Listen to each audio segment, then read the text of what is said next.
Monday, September 24th, 2018. Could we all please rise for the Pledge of Allegiance? Pledge allegiance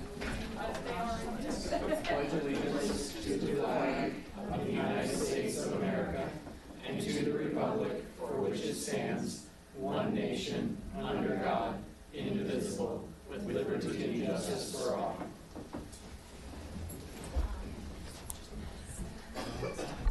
Thank you. Phyllis, could we have the roll call, please? Mayor Clint Folsom. Here. Mayor Pro Tem Sandy Pennington. Here. Trustees Rita Dozell. Here. Sandy Hammerly. Here. Chris Sampson. Here. Mark Lysis. Here. Kevin Ryan. Here. Town Manager Matt Magley. Here. Town Attorney Kendra Carberry. Here. Town Clerk Phyllis Harden here. Thank you. Next is the approval of the agenda. Are there any changes that board members would like to make to the agenda or get a motion to approve the agenda? Move to approve the agenda. Motion by Trustee Hansen, second by Trustee Dozell. All those in favor? That passes unanimous. Thank you. Next, reports, questions, and issues. Who'd like to start? They're having trouble hearing you, Clint. Clint, I don't think your mic's on. The mic is on. Maybe the volume needs to be up. Yeah. Okay, mic is on, but we'll turn it up. I will start. I have no report. Thanks, Kevin. Rita? Just a second. There it is. Okay, I attended all the budget reviews, as most all of us did, on the 11th and the 17th for 2019. And then on the 19th, I attended a Denver Regional Council of Governments Finance Committee and board meeting. And we were talking again about how the transportation improvement project planning for the next four-year cycle is going, and how we're going to have regional projects that'll be coming up next for consideration by the Dr. Cog. And also that smart cities is becoming the hottest topic right now, about how can a city be smart, and that means a lot of things. Basically, a lot of people think about autonomous vehicles, but it's also more than that. It's the availability of technology and how it's used to enhance the quality of life in your town or your city. So when people talk about smart cities, it's not just the information, the metering and things that happen along the highways or the autonomous cars. It's any kind of technology that can help you and all of us live a higher quality of life here in our town. So you have to think beyond the box of just driverless cars and HOVs or HO3s, hot lanes. And I thought that was interesting. They've done a lot about that in a way to improve how they work, play, live, and go to school. And that's the goal of all smart city technologies. And then we also heard a presentation on a mobility choice blueprint, and large concern about having all of this mobility data available to towns and to the state through CDOT and others is who controls and who owns and how is the data released. So who controls all this data that we're going to be gathering from smart cities and from the technology and the understanding of where people are going and how often they're going and how they're driving there, and whether we're going to charge them for miles driven rather than a gas tax. So there's a lot of consideration about the data that's coming out of smart cities and the mobility choice blueprint. But again, it gets back to who owns it, who controls it, and how is it released. And it's a pretty big question, and it'll be another couple, 3 years before anybody has a handle on that. And then on the 21st, I attended my last, but not the last, Historical Commission meeting. And I just say that the Historical Commission is a fine group of people, very committed to this town, and I hope that whoever takes my place on the Historical Commission makes time to go to their meetings at 10 o'clock in the morning on the third Friday of every month. And they're a great group of people. And I recommended that they work with CAPS, have more joint meetings with the cultural arts and public spaces, because Historical Commission and CAPS have quite a bit of synergy and interconnectivity. So, I just hope someone picks that up for me and enjoys it as much as I did. So thank you. Thank you. Chris? Sure. I don't have my notes. I'd like to go. Sandy? down the end? I guess I will. Okay. On September 12th, I attended the Superior discussion for On the Same Page, in discussion with the Louisville Library. We had record attendance. It was 8. But we had a great turnout, and I really want to encourage residents to, next year when you see the opportunity to read a book with your fellow citizens and come to the discussion, because we don't just talk about the book. We talk about the topics that actually sort of evolve through the book and things that you didn't know. I mean, one of the things that I discovered is that the Native Americans who were discussed in the book, the Osage Indians, they actually were not citizens of the United States, and yet they were being controlled by our government. They had gotten a lot of money because they were sitting on the oil rights in Oklahoma, and one of the big gains for one of the characters in the story was that she became a U.S. citizen, and it just sort of floored me that that was actually the case, and yet she had lived here longer than her family had been here since the beginning of the country. So anyway, we talked about a lot of interesting topics, and I would really encourage folks to read the book and next year and participate in the discussion. On the following Thursday, I attended the ACES committee meeting for Trustee Hansen. It was the first time I had attended one of our environmental sustainability committee meetings, and I was very, very impressed by the work they're doing. We get their minutes, but until you actually see them talking about it, one of the great things that they're doing is they are actually developing a sustainability report card for the town of Superior, and they're going to be, I think they had 8 different areas that they were going to gauge the city from year to year on progress we were making, and then hopefully they will be able to do communication with our residents on how they can help move the needle on some of the various things that will be on the report card. So hopefully we'll see some of that within the next couple of months. They are not having to go out and create any new resources. They're actually able to get a lot of the data from the people that we already do business with. For example, they'll be able to talk to our trash company about what's the percentage of recycling that we're doing, and maybe ultimately composting in the community. So good work going on there. That it was quite interesting, and I look forward to going to the next meeting for Trustee Hansen, since I think he said he was going to be unable to attend the next one too. So, but really good work. I attended the ProStack meeting on September 19th. The chair of the committee has been working on a new trails map for the town that not only talks about the existing trails we have in town, but it also looks at some of the connectivity issues that we want to make sure are taken care of as Superior Town Center or downtown Superior grows. So they are thinking ahead and making sure that all of our trails are connected from our old neighborhoods to our new neighborhoods. I also, last Friday, represented the town of Superior on interviews for the new director of the Louisville Library.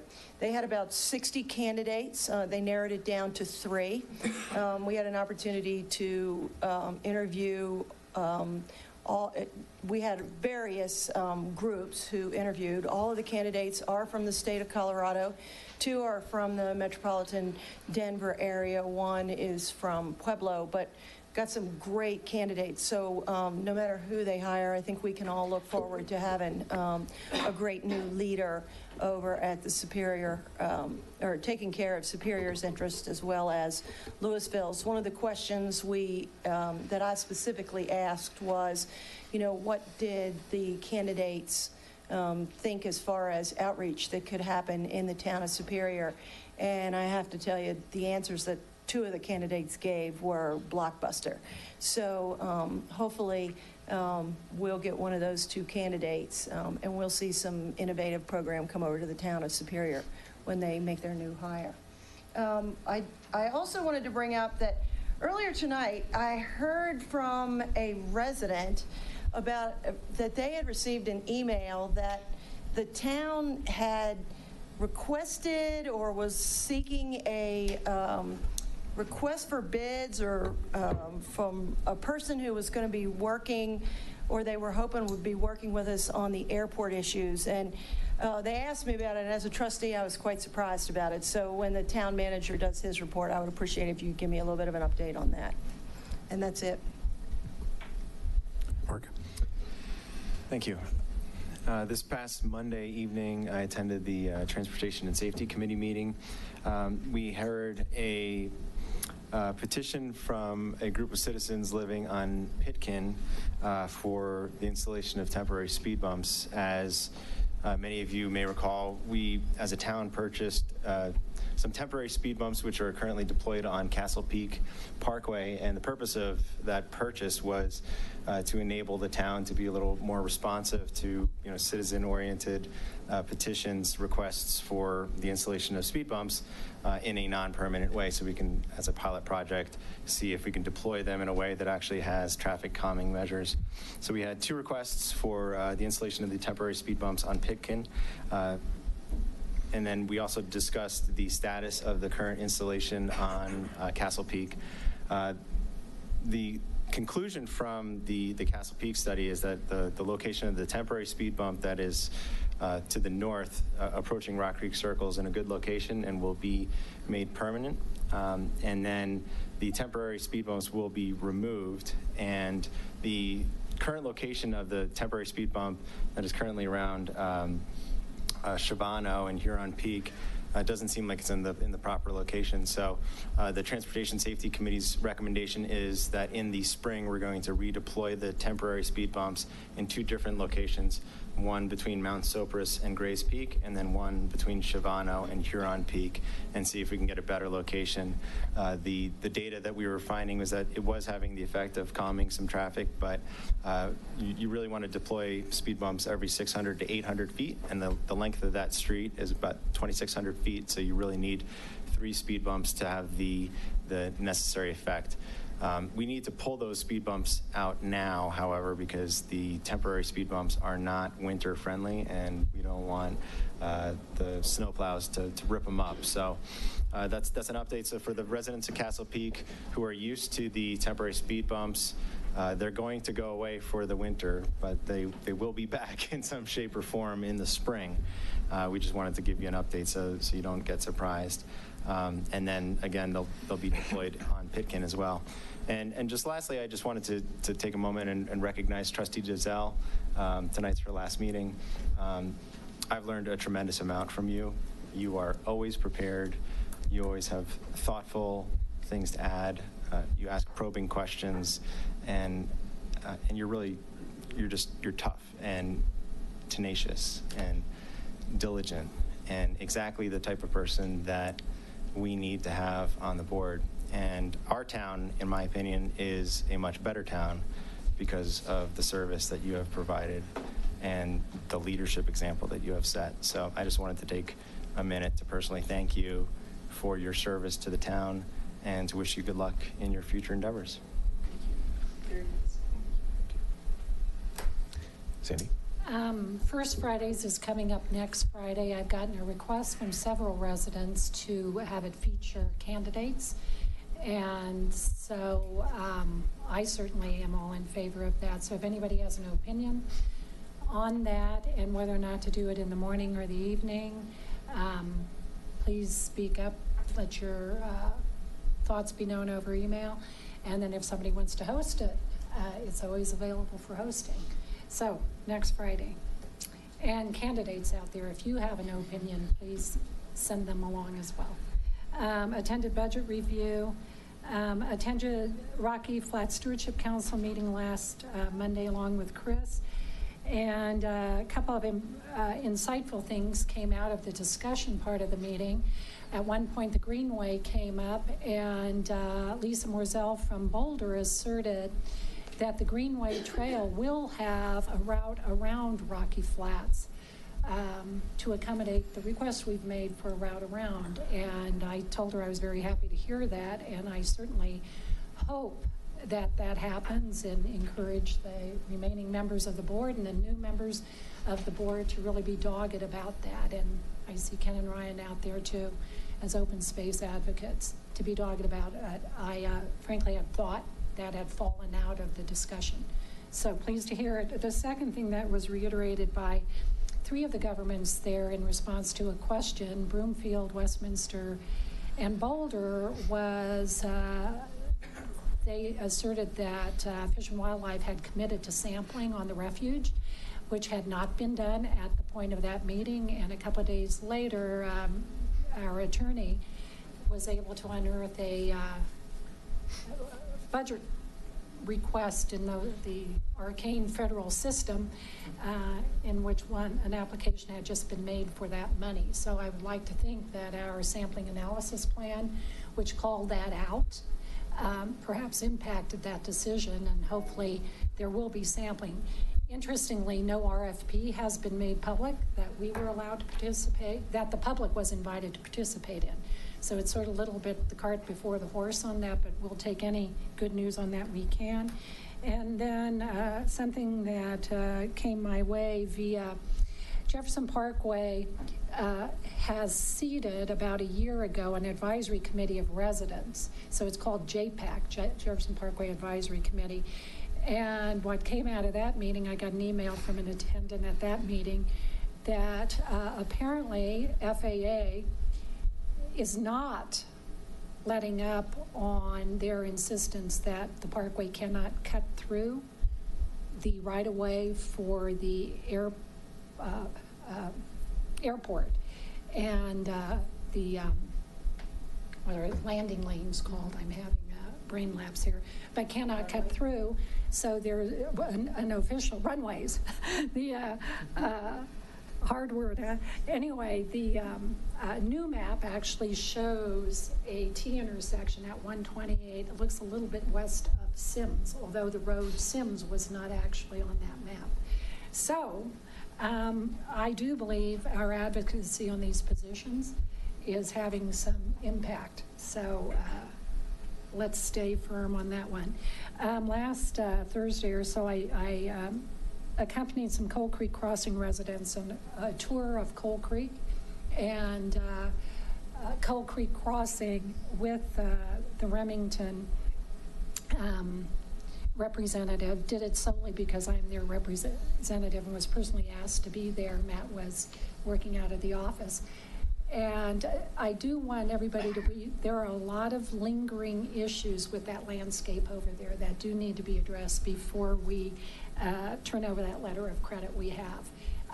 There are valid concerns, and so I hope they're followed up on. I know their HOA will be tenacious in advocating for that community. Thanks so much for tonight's appreciation cocktail period for the three of us who are term limited or otherwise leaving. No cocktails. I mean, non-alcoholic. We know what Sandy's going to do later. Yeah. What do we call it? Whatever, you know. Anyway, social. Reception, social, whatever. It was very nicely done. I appreciated you guys thinking of doing it, and you still have Chris and me for 2 meetings, so. Or maybe 3 if the new board doesn't get yeah, they're going to have to tell us whether or qualified not or we whatever, need to be there. validated. What is it? Certified, yeah. Are we going to need to be there in November, whatever, to call the meeting to order? No, typically in the past, if it's not certified in time, that meeting's canceled. Okay. Or we have just a work session. Okay. Okay, but we can Don't get your hopes up. We can sit in the yard. Oh, I'm ready. I'm ready to sit out there and make trouble. How about you, Chris? Yes, absolutely. Okay. And then want to reiterate Mark's words on Rita. Wish you the best. Have enjoyed every minute of it, even the tough ones. And you are a good role model for those people out there seeking to fill that spot. Thank you. Thank you all. I feel like I'm getting eulogized or something. But it's great. It's great to hear it before you are actually dead. So. Chris? So also attended the Transportation Safety Advisory Committee meeting, so not much more to add to what Mark said. He did a nice review of that. I also attended the Rocky Flats Stewardship Council meeting. A couple of things I do want to add is that we heard the quarterly report from DOA where they give us just updates on their surface water testing and their groundwater testing, and there was no reportable issues, so everything seems to be going along okay on Rocky Flats. One troubling thing that we did learn, though, they did some geological boring out there in the central unit where the central area was, and surprisingly enough, they didn't use that soil, sample that soil for radioactive materials, and they had this material, and they decided not to, or they never even thought to test it for the stuff that everybody's really concerned about. So we did talk to them about the possibility of whenever they do any type of boring or anything with the soil, that they take the opportunity to sample it for the stuff that we're concerned about, such as plutonium. And then last, to just again reiterate what Mark and Sandy said, it's been fun. We haven't always agreed, but it's been really good debate, and enjoyed sitting with you, and you're always, like Mark said, very prepared, and it's refreshing. So thank you very much for being here. Thank you. I just have to say thank you to everybody else, too, because I didn't say that. You guys have been here longer. Well, I don't know. I wouldn't say that. I've been sitting out there, but you've been up here, and you've done well, too, for the town. And that's the important part, is that we all work for the town. We all work for the residents. And I think when we keep that in mind, then we come to good decisions that are in the best interest of the town. And it's been a trip. It's been a good trip. It was a very, very good trip. And I chose, after Kevin got elected and Sandy got elected, to sit here between you two. So I made the seat arrangements. I don't know if you knew that, but I made the seat arrangements. Because I wanted to sit by you, Chris, and so that we could have the good conversation. And that's what's important up here, is to have good conversation and discussion also with the residents, not just amongst ourselves. Thank you. All right.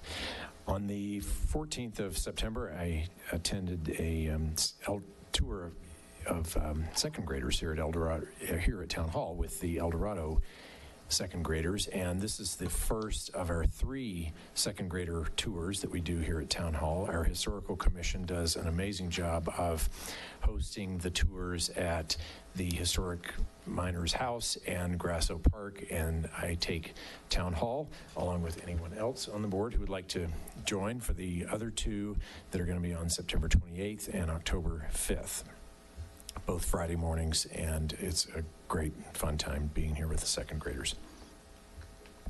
I want to recognize a Superior resident, Mr. Bara Fall, who's here tonight. He was recently, or last Monday, granted citizenship in the United States, and I wanted to recognize him here before the town board of this significant accomplishment. Bara was born in Senegal, lived in France and Belgium, met his wife Kiersey when he was vacationing here in the United States. I met Bara about 2 years ago at Eldorado School as he was walking his son to school, and would see him all the time and said, "Hey, would you mind helping out with crossing guard?" And he graciously accepted and has become the #1 crossing guard at Eldorado, does 3 shifts and often covers for others when they can't be there, and always has a tremendous smile on his face when he's out there, whatever the weather and whatever the conditions. So really appreciate all of your contributions to our community and school. So on behalf of the town of Superior, I wanted to congratulate you for this accomplishment, Bara, and welcome you to come up and have a photo with the town board of trustees.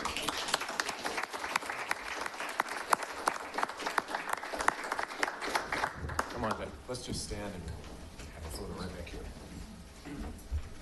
Mark, can you do the honors of the photo? Thank you. Let's just pull right in here close to the, come on up here, Bara.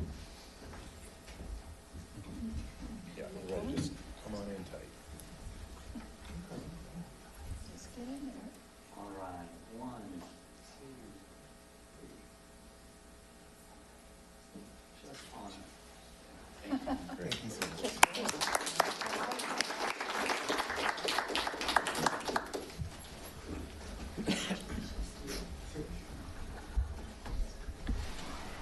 All right.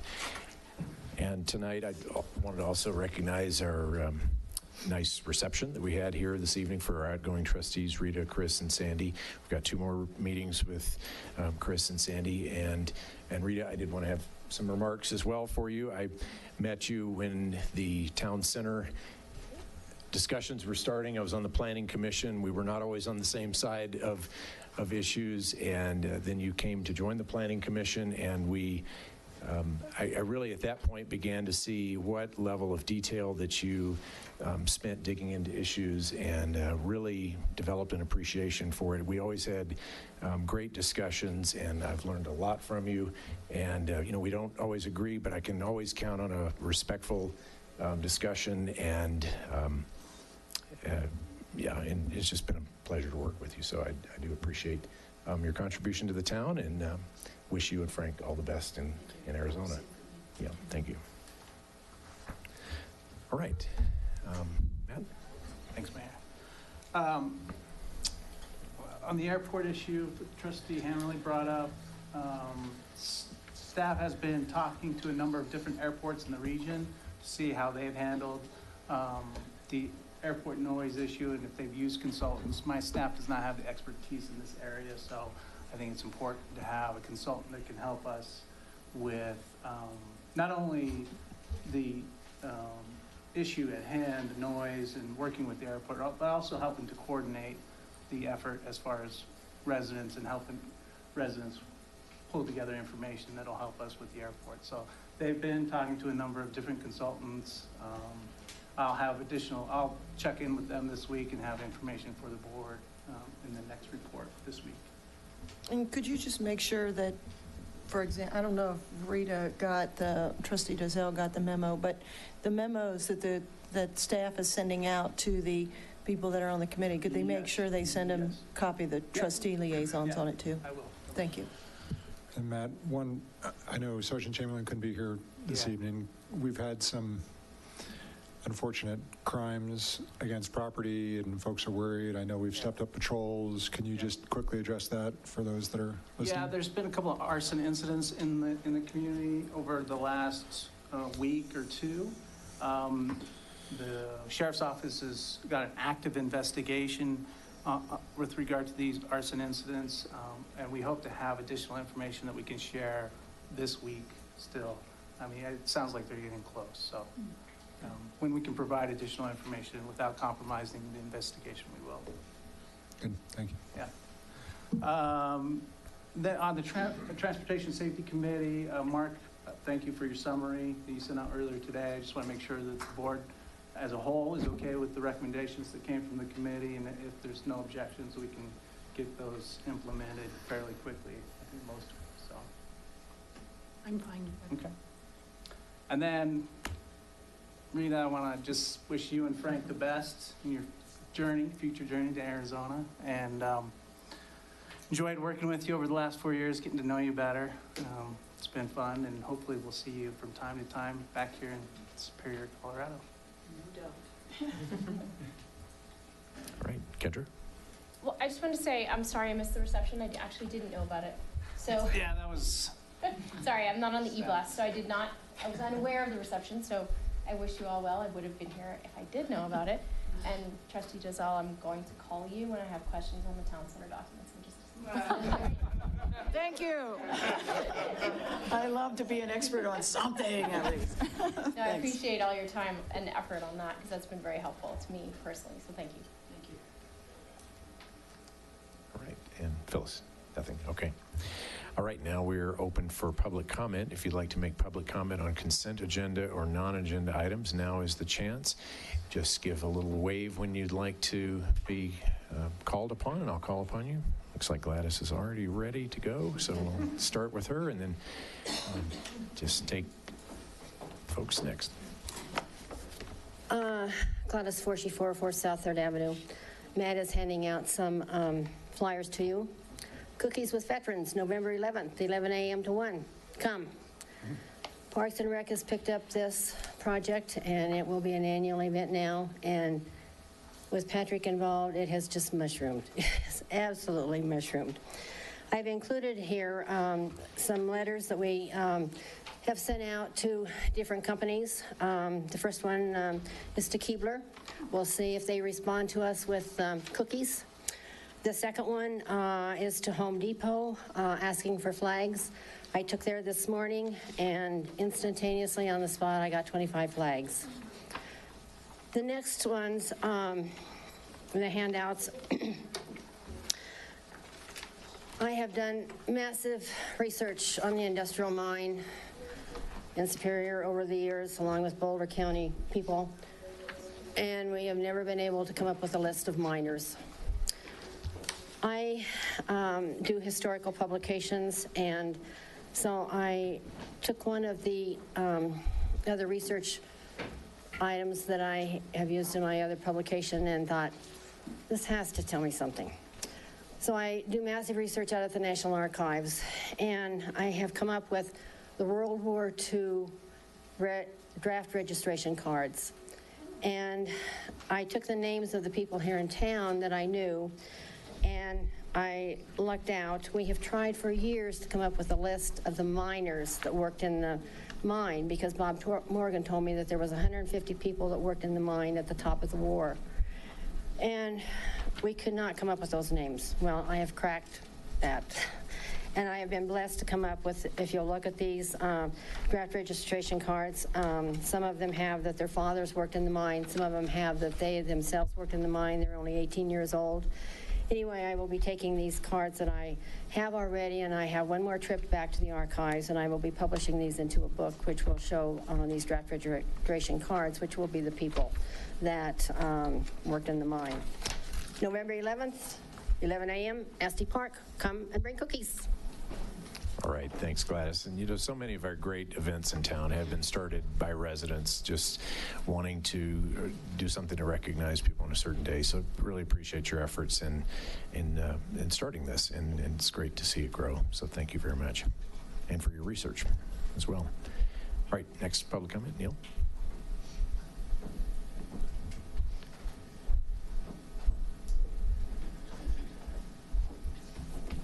Thank you.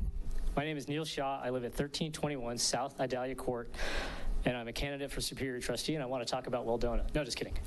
My reason for speaking tonight is specifically on the proposed RMF ballot initiative. As a reminder, the ballot initiative will allow RMF to ratchet up the mill levy to account for likely assessment-based reductions. To be clear, I am not here to unduly criticize anything with respect to RMF's operations. In fact, I need to take a minute to publicly thank the fire department for everything they do for this community. I know that more than 2/3 of their calls are EMS related, and our family experienced that firsthand last February. Eldo K8 was having an all-school assembly in the gym, and it was unusually hot. Due to safety reasons, they are not allowed to prop the doors open to the outside. My son got up to get a drink of water, and he passed out. He was non-responsive, so first responders were called, and 9 of them were on site within seconds.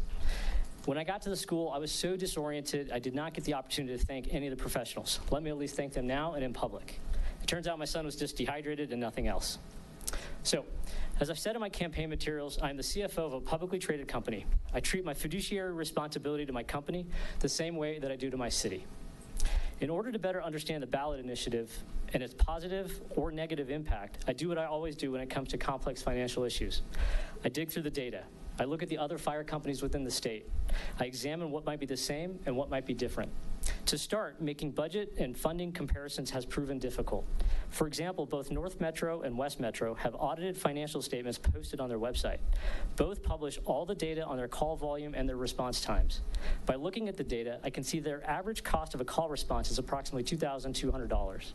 I was not able to locate the RMF audited statements on their website, but I did find them on a Colorado government page, but only through 2016. Thankfully, they actually use one of the best audit firms in the state, Anton Collins Mitchell, Greg Allentown. I know him pretty well. It's a fantastic firm. Based on those, RMF has actually been operating at a 30% surplus to revenue for the last couple of years. Further, I can see that the budget has grown from $6 million a year to approximately $9 million a year, an aggregate increase of almost 50% since 2014. I am not able to discern what that has meant. I know that we have a new $1 million ambulance, but I can't tell you objectively what that means for us residents. Based on my own analysis, if the ballot initiative passes and assuming continued modest increases in superior residential property values, the RMF mill levy will automatically be increased to 23.9 in 2020 and then 29.0 in 2022 and potentially 36 in 2024. Let me be clear, I am not opposed to approving more funding. I am opposed to the lack of transparency around the increase. RMF could implement these mill levy changes without ever coming back to the voters to justify the increase. I have found no specific data on why RMF must maintain the additional funding over the long term. What specific services, apparatus, or personal staffing levels are at risk? RMF currently has a $10 million fund balance, and that has been growing over the past 3 years. 2 weeks ago, we held a Superior Candidate Forum right here on the dais, and I know that for many voters, transparency is a crucial and critical issue.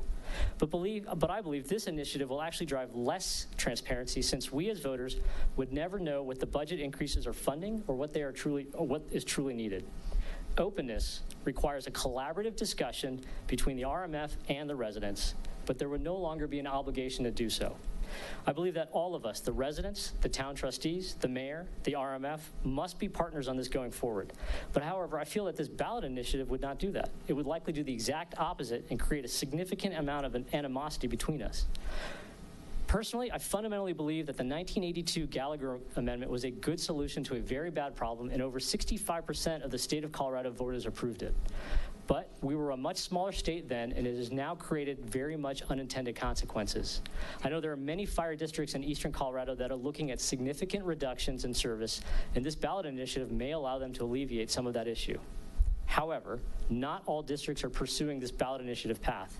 In fact, some, such as Intercanyon in Evergreen and Falcon in El Paso, are pursuing a one-time property tax increase along with an ongoing reliance on a volunteer force to economize.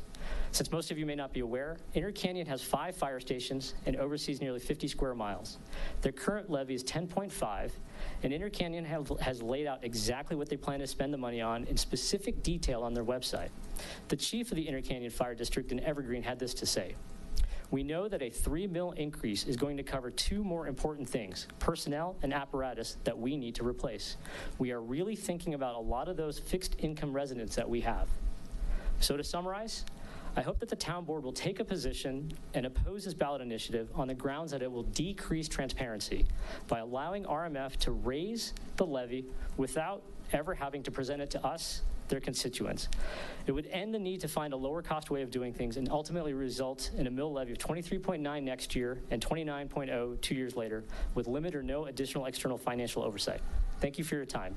And if anyone wants to see my analysis, it is now posted at voteforneil.com/ballot. So vote for Neil, NEAL /ballot. Thanks. Thank you.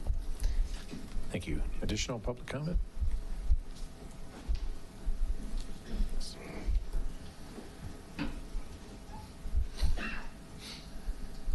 Hello, my name is Dalton Villette. I live at 912 East Carval Place, and I'm also a candidate for Superior Trustee.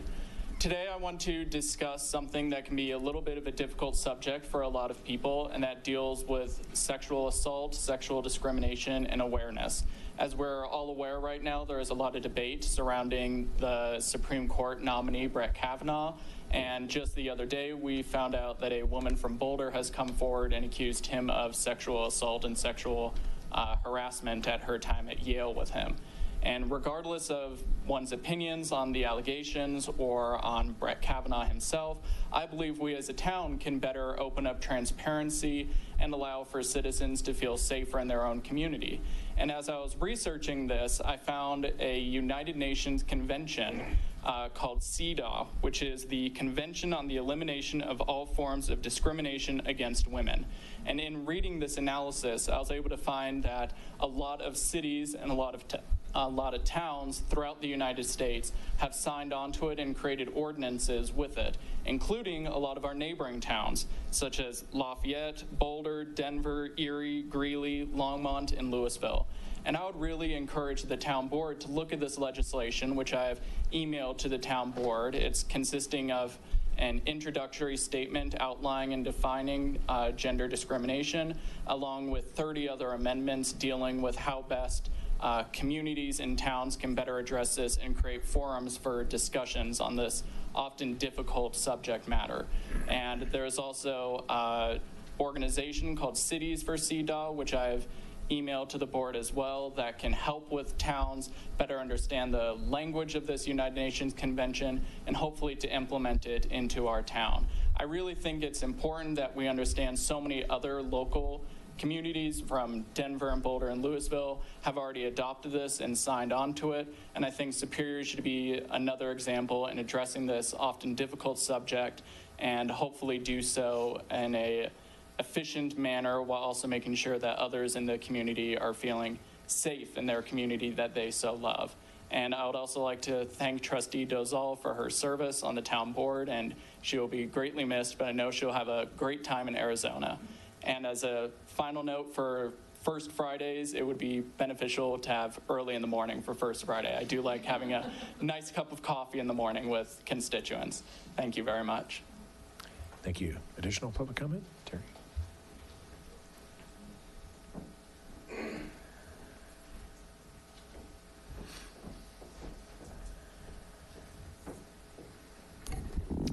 Good evening. I'm Teresa Clark, and I'm a Superior resident.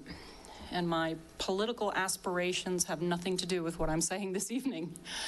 I'd like to take a moment to express my gratitude to the 3 trustees that are leaving, because we're in an election season now when things are going to start moving really quickly here, and I don't want to overlook the opportunity to thank Trustee Dozal for her service to our community.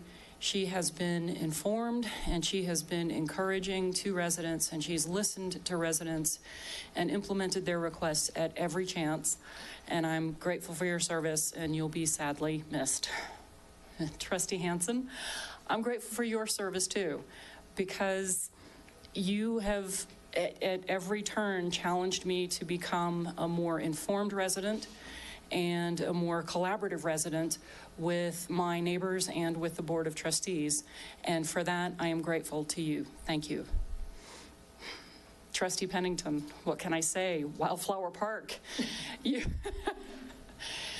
have given us the gift that will keep on giving with that. And you too, at every turn, listen to your residents. You will meet with anyone at any time. And I am going to miss you as well. And I thank you for your service. So to the 3 of you, bon voyage, and I wish you the best. Thank you. Thank you. Additional public comment? Yes.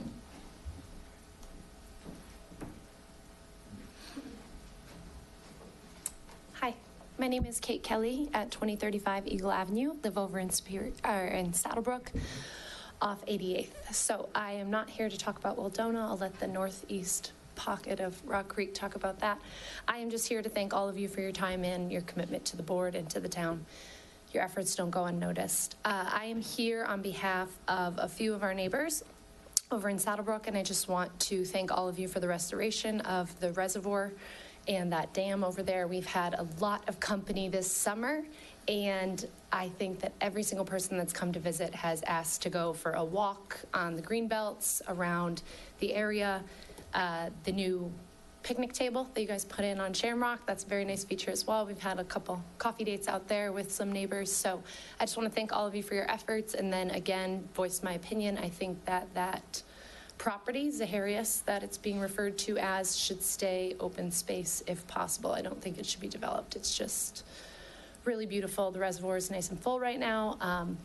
And I welcome any of you to come over and hang out on my balcony and have a glass of wine or have a cup of coffee and just enjoy it. So thank you all for your work. Thank you. Any additional public comment? Brian.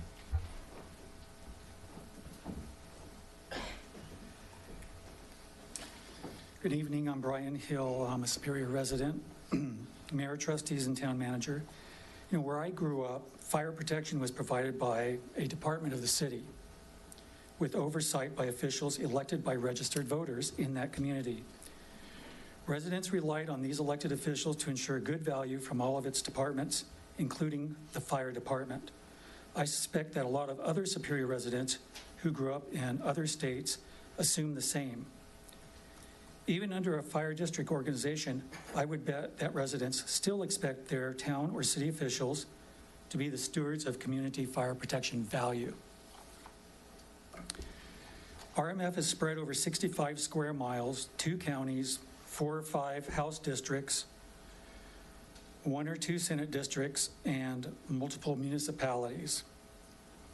Unlike Mountain View Fire District in Longmont, and Louisville Fire Protection District in Louisville, and Lafayette Fire Protection District in Lafayette, there is no single town or city in which resides the majority of the district's voters. Hence, there is no mechanism for voters to discuss and debate the value of the district is providing them, and so there are no checks and balances. RMF doesn't live stream, nor do they make video or audio recordings of their public meetings. RMF doesn't publish transcripts or notes of their public meetings. RMF doesn't host or enable citizen advisory committees like the town of Superior does. RMF doesn't host any type of online citizen discussion mechanism. And RMF doesn't include the leaders from their communities inside their decision-making process. From my research, board member elections have very low turnout, about 1% or so. There are some 14,000 registered voters in Rocky Mountain Fire District. These are just a few of the reasons I think that the board should really consider how they might engage Rocky Mountain Fire and the upcoming ballot issue and insert themselves into the fire district's affairs. Thank you. Thank you. Any additional public comment? Last chance. All right, seeing none, we'll move on to presentations. Our first presentation this evening is from Xcel Energy. Mayor, thanks. I invited Craig Eicher, who's the Boulder area manager for Xcel, to attend the meeting tonight, and he agreed to come down and talk about the gas leak that occurred on August 17th, where we had to shut down McCaslin Boulevard for a few hours. I appreciate you coming tonight, Craig, to talk about that briefly and answer any questions the board may have.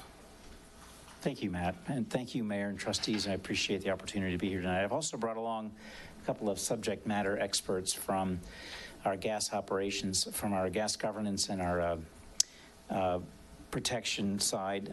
Katie Helfritz and Esther Williams will be here, and we would just like to talk for a few minutes, if that's okay, and then allow you to ask any questions you might have. But primarily, we're here to talk to you about what we take as a very serious subject, and that is gas safety, because we have, as you know, underground facilities running everywhere in the state of Colorado, and we need to keep those safe as we possibly can. So August 17th, I got a fairly ardent call from Matt, and I was driving in the mountains at the time, so I hadn't been notified of this incident.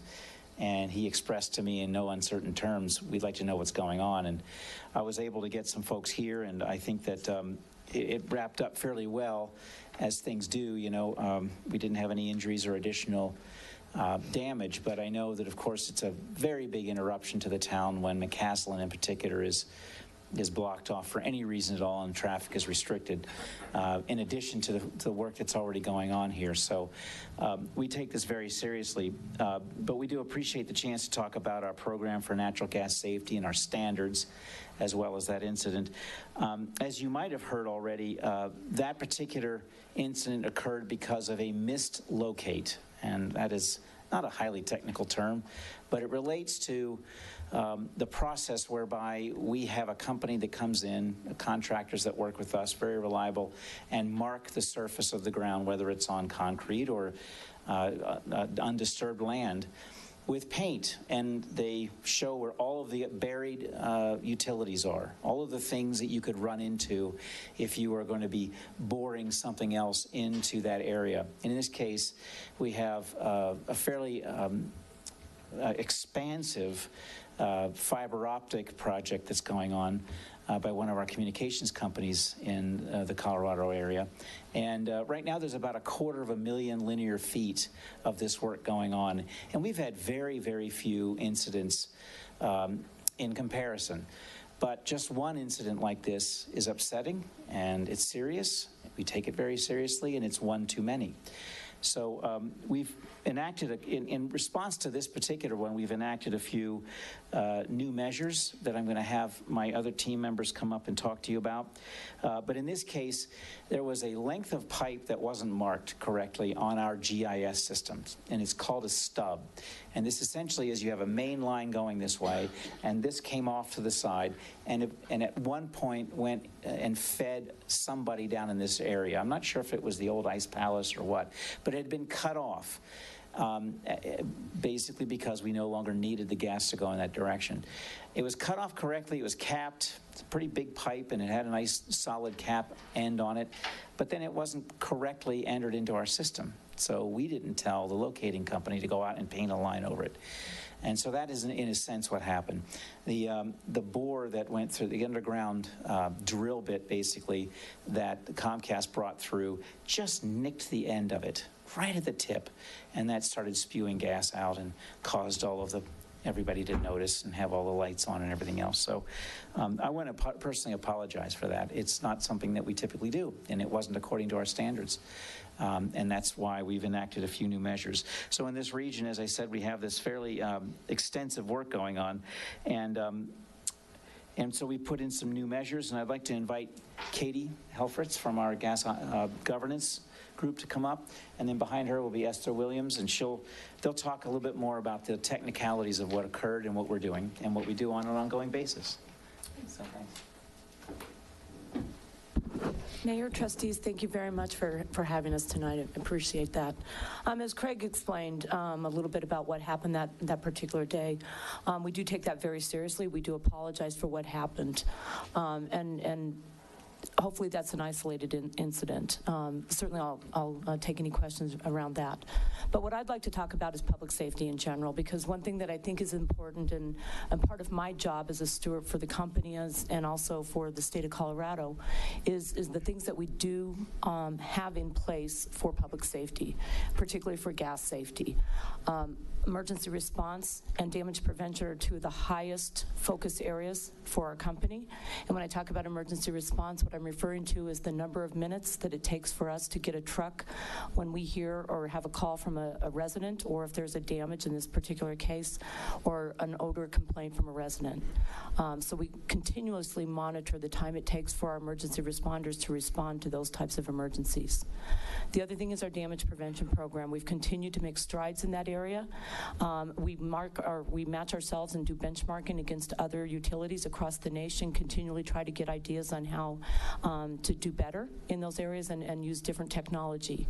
In the situation that Craig described from McCaslin Boulevard, one thing that we've explored doing that will be an enhancement to our existing standard requirements is not only putting on the pipe what we call a tracer wire that allows our locators to find the pipe, but also put a marker ball on the end, and that allows us to actually get the depth of the pipe and other technology that we haven't used in the past.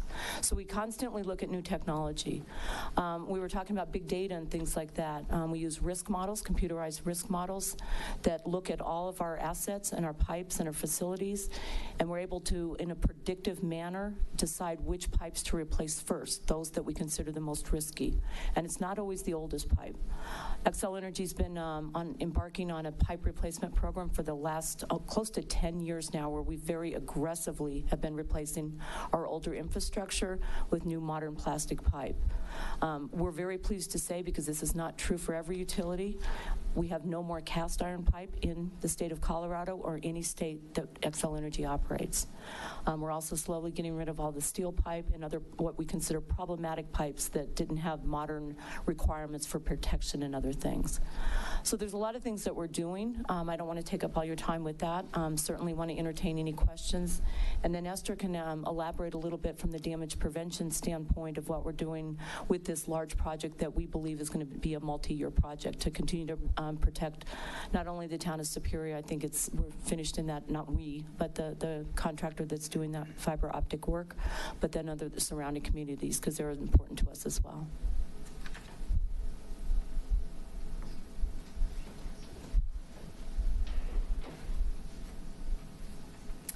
Hi, good evening. My name is Esther Williams. I'm the Damage Prevention Manager for Xcel Energy for the Colorado region. And as Craig and Katie both indicated, this fiber project is very large.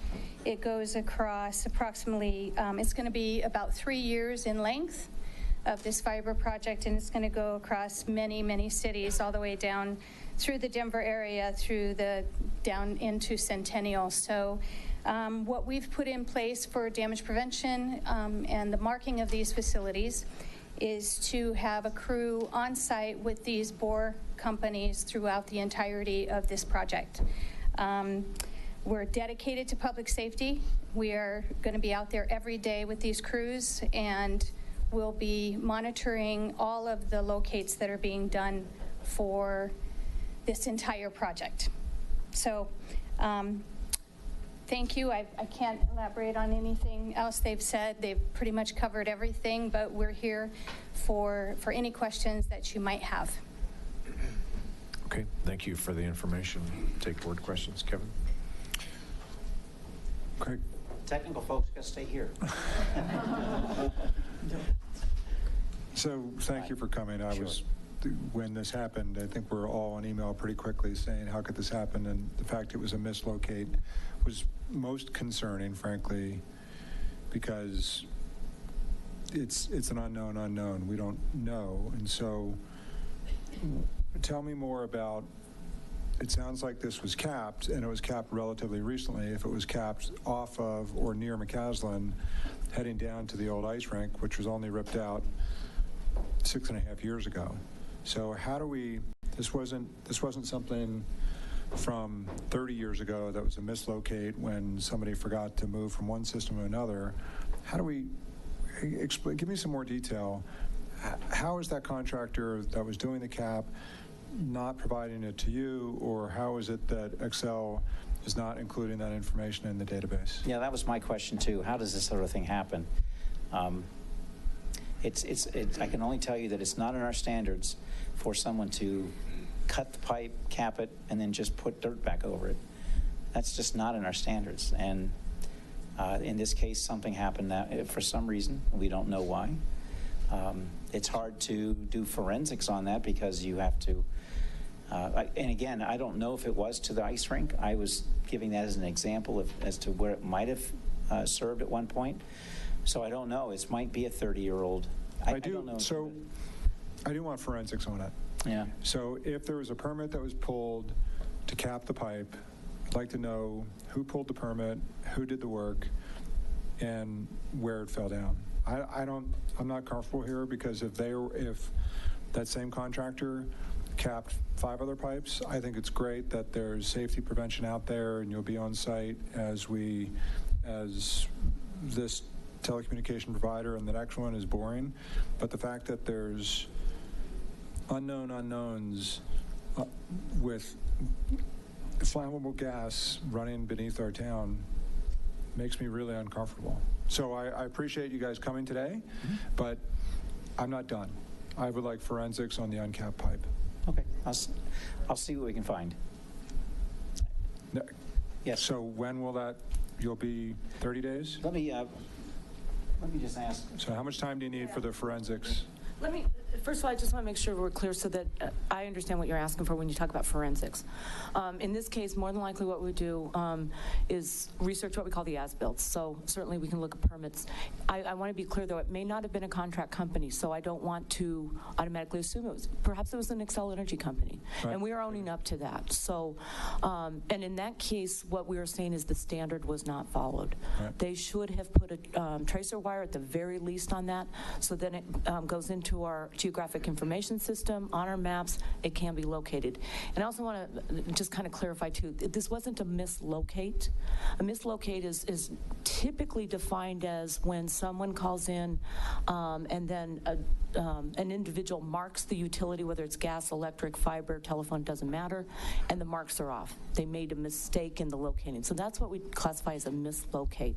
This one, in this particular case, the information was not available to us to even locate it. So again, when you talk about forensics, the forensics that, in my mind, it's more researching what happened, who did it, why did they do it, how we're going to prevent recurrence. If that's fair to say, and I don't want to put words in your mouth. Let's consider, if this was technology, I think about corrective measures and preventative measures. Yep. You've corrected this, right? Yeah. You have an infrastructure in place for preventative, and there will be tracers that are out there, and I think that's great.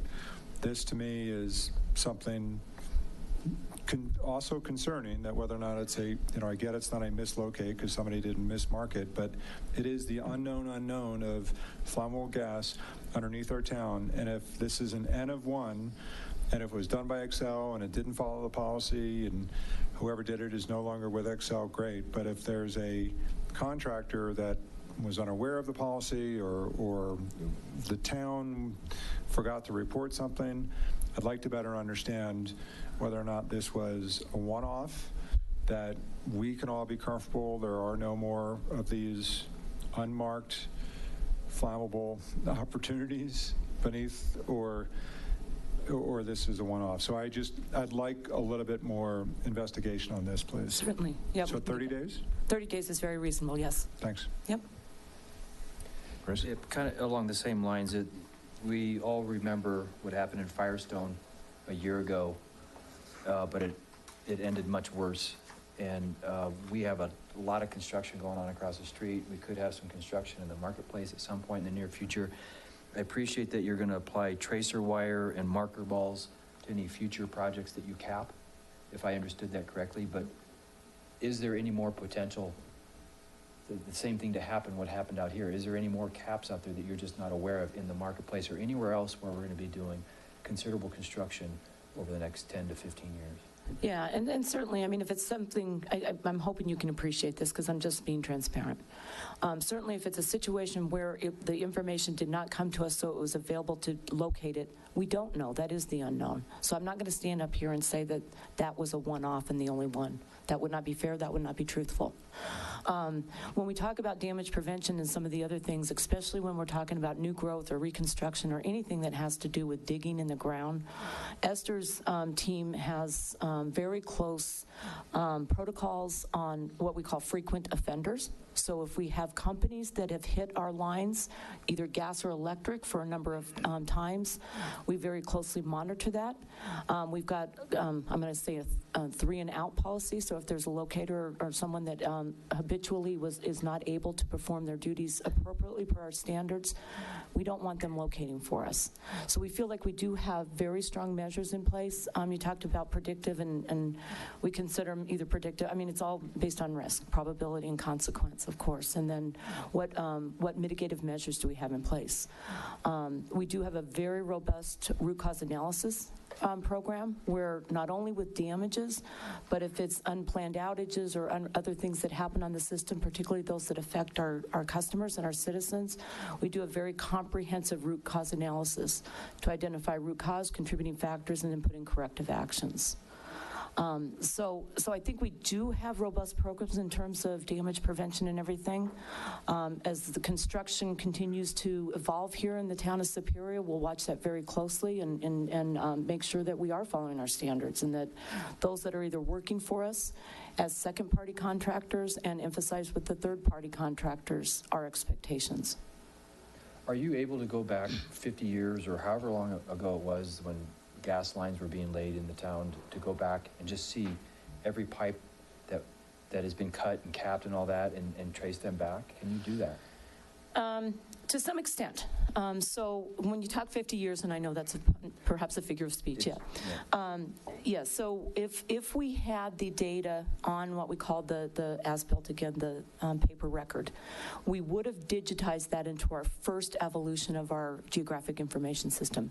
If we didn't have that data, we didn't have it to put in the computer system. And then the standards have changed over the years in terms of the cutting and capping and then what we actually put in our geographic information system. So the first early model of that did not have nearly the information that we have today in our modern GIS system. So it's possible, but it's not guaranteed is my answer. Okay, any other questions? Okay, thanks again for coming in, and we'll appreciate the follow-up. Thank you. I'll communicate through Matt. Sorry? Thanks. Thank you. Our next presentation is from our Open Space Advisory Committee. Welcome, Ken. And Ryan. Yep. There we go. Good evening. Ken Lish, Chair, Open Space Advisory Committee. First, I want to thank you guys very much for taking the time to let us come up and present and speak with you this evening. The purpose of our presentation this evening is to discuss the property at 7494 Marshall Road. This property is part of what's known in the Open Space Summary Report and Recommendations as the 76th Street parcels. That grouping is made up of 6 individual properties.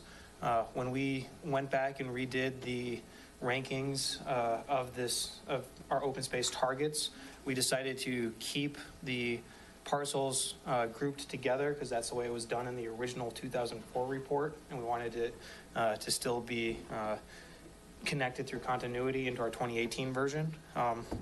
However, we recently saw that one of the parcels, not the one in question tonight, was up for sale, and it led us to say, okay, let's actually break these out and see if there's value in this one particular and then any of the other ones as a whole. So what we ultimately ended up doing was evaluating each of these parcels individually during one of our meetings, and this is the parcel that fell out as having the most value to the town and for open space purposes. Now, just to back up a little bit to address some of the comments and questions that came up during the budget meeting this past week, one of the things that we also are reconciling on the open space committees, we have the open space summary report, and it gives us a long-term vision, a good trail ranking or open space ranking document, but we also have to be nimble and be ready to jump on opportunities and respond to threats as they come up. So we're reconciling our long-term planning with anything that occurs in the immediate future. So this is one of the times where we're diverging a little bit from the 76th Street parcels, which happen to be ranked 6th out of 8 in our document, but we see this as having value.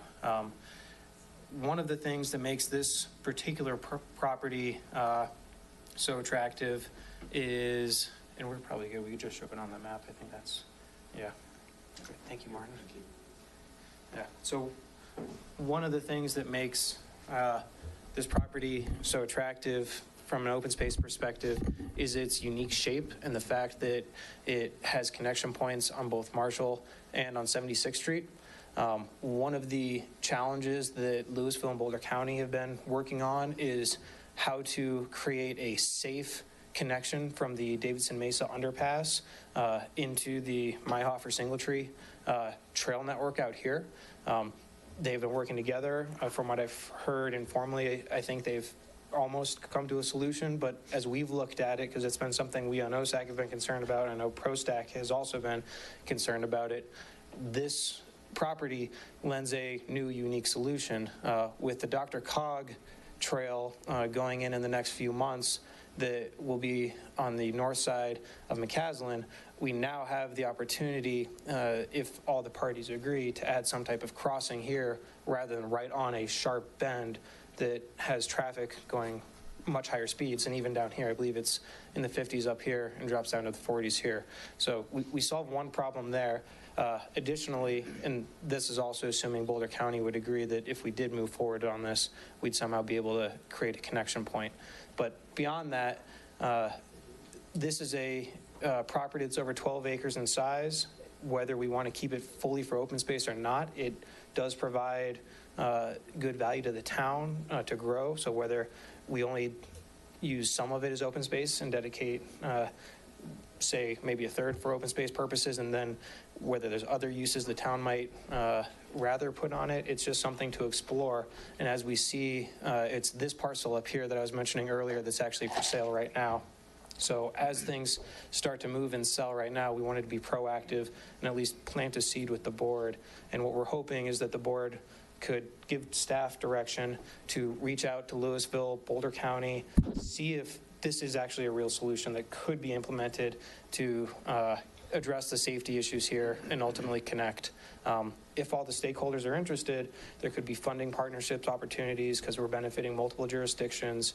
And it's just something, if we ignore it, it'll of course never happen, but you don't know until you ask the question. So we wanted to get it in front of you. Ryan, was there anything that I missed? No, you got it all, Ken. Nice. Good job. What's it listed for? So that was another part of our recommendation. It is not currently for sale, but we've heard rumblings that there's openness to discussions. I don't know the validity of those statements, so that's another part of, we don't want to overstep our bounds. We're hoping that's something staff can discuss as well with the actual owners of the property. This is owned by Everett Way, who brought forth the proposal for the senior amenity. Yep. There. Okay. Does OSAC have an amount in mind that they would feel is, too much to pay for that property, or is that something that just hasn't really been discussed at a committee level? Well, it's a tough question just because we're looking at a property that has a dwelling on it. So it is a different kind of property that we're typically looking at. And the other property on the corner is 1.6 acres, and I think it's listed now at just under 600,000. So it's quite a bit more than we would typically or historically have paid for open space. Is there too much? I think we would want to explore it to see what other partnership possibilities we could come up with, with Boulder County, Louisville, maybe GOCO funds in there. I mean, yes, there's a number, but I don't know what that is. Yeah. The current Zillow estimate for the property is around $1.5 million. So if that's something that we're evaluating, do we spend our entire fund that as a whole for Superior? I don't think that makes sense, especially if it's just for open space purposes. If we're talking about bringing in different recreational amenities or something like that to give us future benefits there, then that could be a different conversation. But partnerships, I think, would be a necessity on this one because the partnerships are really the benefit of this to both Boulder County and Louisville. Okay, others? I appreciate that OSAC is being proactive like this before anything potentially comes before us to be built there. So I think it's great. Yeah, I agree. Yeah, I was going to just say that I know one of the big concerns that ProStack has continued to voice is the safe crossing from the other side of the road to our side of the road. And if there is some value to helping to solve that problem, I am certainly believe it's something we should explore because we need to fix that sooner rather than later. So good work. You sort of posed two questions. One, open space, and should the town acquire it for potentially a combo of purposes that, should the town acquire it is one question, and should some of it or all of it be open space, right, is the other question. I think that's an interesting question, and I certainly am supportive of the town reaching out to see, what the prospects are here. I think we've got a friendly owner who has, been very interested in working with us over the past. So I think this is an interesting situation. So I absolutely support it. And we just wanted to be clear, I don't want to give the impression that we're stepping outside our lane, so we're just throwing out additional ideas. We won't say, let's put sports fields on here, and let's pro stack. No foul intended. Yeah, so. Well, this property has been identified for, a while, and, one of the things that, we've talked about before on the board is that with a town of only 4 square miles, we're going to lose opportunities to acquire open space rapidly, right? And that's going to happen because parcels that we've identified that are currently undeveloped may become developed because the owners are not willing to sell to the town and they want to develop it, right? The property values are going astronomically high right now, and business owners want to make a profit. So I think we need to think seriously about making open space acquisitions while we still can. Our voters passed an open space tax because our residents value open space, and that's one of the things that makes this town just really special. So I think we should really listen to what OSAC is recommending and take steps before they're too late, because otherwise 5 years from now we may be looking at a different Superior with fewer opportunities to actually preserve open space. Okay. Thank you. Yeah, appreciate the ideas, and look forward to looking at this further. So thank you. And just so you know, we're also being responsive to your other thoughts and questions that have come up. We're looking at the 3rd Avenue property that's been brought up a few different times, and may come forward with ideas and recommendations on that as well. So. Thank you. Thank you. Can I ask you a question? A few meetings ago, you had proposed, you'd asked the board if we could do some kind of a study on the Zaharias property for like an environmental easement or something like that. Where are we with that? So the last update that we got from town staff was that hopefully it'll be done this month. The wildlife ecologist, I believe is his title, is out there and has been doing the work and is pulling together the final conclusions, and that's based off several different points that OSAC pulled together that we wanted to make sure are addressed, specific risks and what the mitigation factors would be to address those risks, and then anything that he were to find in his expert opinion that would also need to be addressed to make sure we keep that reservoir as pristine as possible if development were to come. Okay, good, thanks. Thank you so much. Thank you. Thanks. Next on our agenda is the consent agenda. We have 4 items on the consent agenda, and we will need a roll call vote for this particular item. So I take a motion and second, and then we'll have a roll call vote. If we approve the consent agenda. A second. Motion by Mayor Pro Tem Pennington, second by Trustee Hansen. Roll call vote. Pennington? Yes. Blasis? Yes. Hansen? Yes. Hammerly? Yes. Folsom? Yes. Dozell? Yes. Ryan? Yes. All right, thank you. Motion passes. And we are now on to item number 4, public hearing and adoption of a resolution approving a replat, final plat for Lot 1, Block 1, Rock Creek Ranch, filing 17C, and final plat, site plan to develop a 7.2 acre parcel, Lot 1, Block 1, Rock Creek Ranch, filing 17, with 94 condominium units. I have a question real quickly. I'm sorry, Clint. Yes. Kendra, I've got a question for you. I just realized a friend of mine is part of the developer, and I didn't know that he was on this project. I never put 2 and 2 together that UG development was urban green development. So is there, I mean, I have no financial gain from this, but is there, I certainly don't want to have that perception of a conflict of interest here. There is no conflict of interest unless you're receiving a financial gain from any decision you would make in this. So there's no conflict of interest. But okay. So you're welcome to participate and vote. If you feel that you can't be objective, that's your own call. But from a legal perspective, there's no conflict. Yep. Okay. Thank you. All right. Thanks, Chris. All right. We will open the public hearing. Do we have proof of publication? Proof of. Yes, I do. Proof of publication is confirmed. Thank you. Thanks, Mayor. This is a property that was part of the Rock Creek Ranch Planned Unit Development. It was first established or approved back in the late 1980s, and has been vacant since then. It's been rezoned a couple of times, going from RAC, Regional Activity Center, to Community Activity Center, and back to Regional Activity Center. As recent as 2009, the board approved that. In 2015, the applicant made a concept plan presentation with regard to subdividing the property into a residential piece and a commercial piece. And tonight they're going to present the residential piece of that property with hopefully the commercial piece to come forward sometime early next year. So with that, we'll start with the applicant presentation, and then staff is here to answer any questions the board may have with regard to our staff information that we provided in the packet.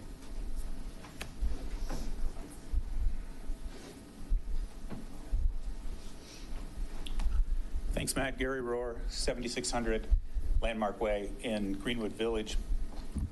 Mr. Mayor, trustees, thanks for having us here tonight. We own the property, Resolute Investments. We own the property. It's called the Resolute property in Superior. We've owned it for 11 years. At Resolute Investments, our mission is to enhance people's lives through real estate, and sometimes that takes a while. We've owned this property for a long while and have been in front of you a number of times over the years. And the last time I was here was 2 years ago. Man, time flies. I didn't realize it was that long, but September of 2016. And we had a pretty simple request that night. And we asked for a rezone of, it's a 13-acre property, and we asked for a rezone of the west half approximately, which you'll see shortly, to residential. And our proposal was, if you approve that rezone, it would allow us to, then we would go at our risk and put in the infrastructure out there, which was about $2.6 million of infrastructure, which is all the roads and the drainage, the sidewalk, the internal roads, fire, et cetera, retaining walls. And we did that. We finished that. It actually took about 15 months, and we just finished that in the second quarter of this year. Just finished it. We would go find a terrific residential developer to do the residential project, and we'd find a hotel developer or developers to do lots 2 and 3 on the east half of the project. So we've gone out and we worked hard on we got the project done, the improvements done, and on the hotel side of it, as Matt said, we have the lots 2 and 3 under contract with one hotel group currently. They have passed their due diligence, which is great. I mean, they're at a point of some non-refundable earnest money, which is a good thing, of course, although deals aren't done until they close. We all know how that works. But they're very committed to it. It'd be for a full-service hotel on the rest of the project. And they told us today, because I know that you might have that question today, they said they expect to have their submittal into the city, into the town within the next 2 weeks. So they actually said the next 5 to 8 days, I think. So I think they're pretty imminently working on that. As far as the residential parcel is concerned, we ran a process with ARA Realty Advisors. They sell a lot of residential land in Colorado and other states too, but they're the largest land broker that would sell this kind of property. And they told us that it was one of the most unique, special properties they've ever marketed. It's just a really incredible parcel. And developers are funny, like they always think their project is like their children, the best athletes, the smartest, et cetera. I get that. But this particular property, sitting on a lake with views across the lake in Colorado to the Flatirons and Longs Peak, across the street from a regional mall, is just pretty incredible. There aren't parcels like that out there. So what that allowed us to do was run a process where we talked about price, but we also talked about who's the developer that's going to develop this, what's their track record, what have they done, what kind of project are they going to do here. And we were able to be pretty particular about that. And I think that what we ended up with UGD and the project they're about to explain is a world-class project. I mean, it's a fantastic project that really sort of lives up to the potential of this site, in my opinion. I'll let them talk about it because it's their project, but I'm excited about it and I hope you are too. Oh, that's pretty cool, what he said. I'd like to think that we're that good.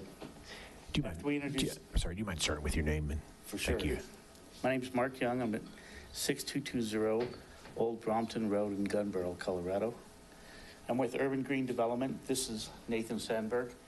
He works with Urban Green as well. And so is there a clicker up here for me to change slides? Just use the arrow keys on the keyboard. Gotcha, great. So, there's a lot to be said in a name.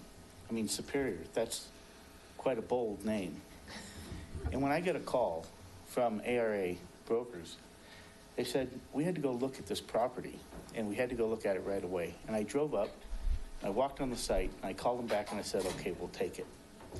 I didn't realize we were going to have to compete with a lot of other companies in order to have the opportunity to develop it.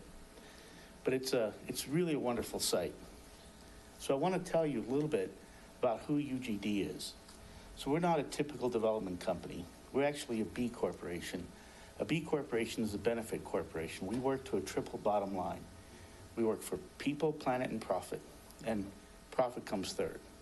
So every year, we're evaluated by a third-party outside entity that says whether or not we qualify as a B Corp, meaning we do the right thing.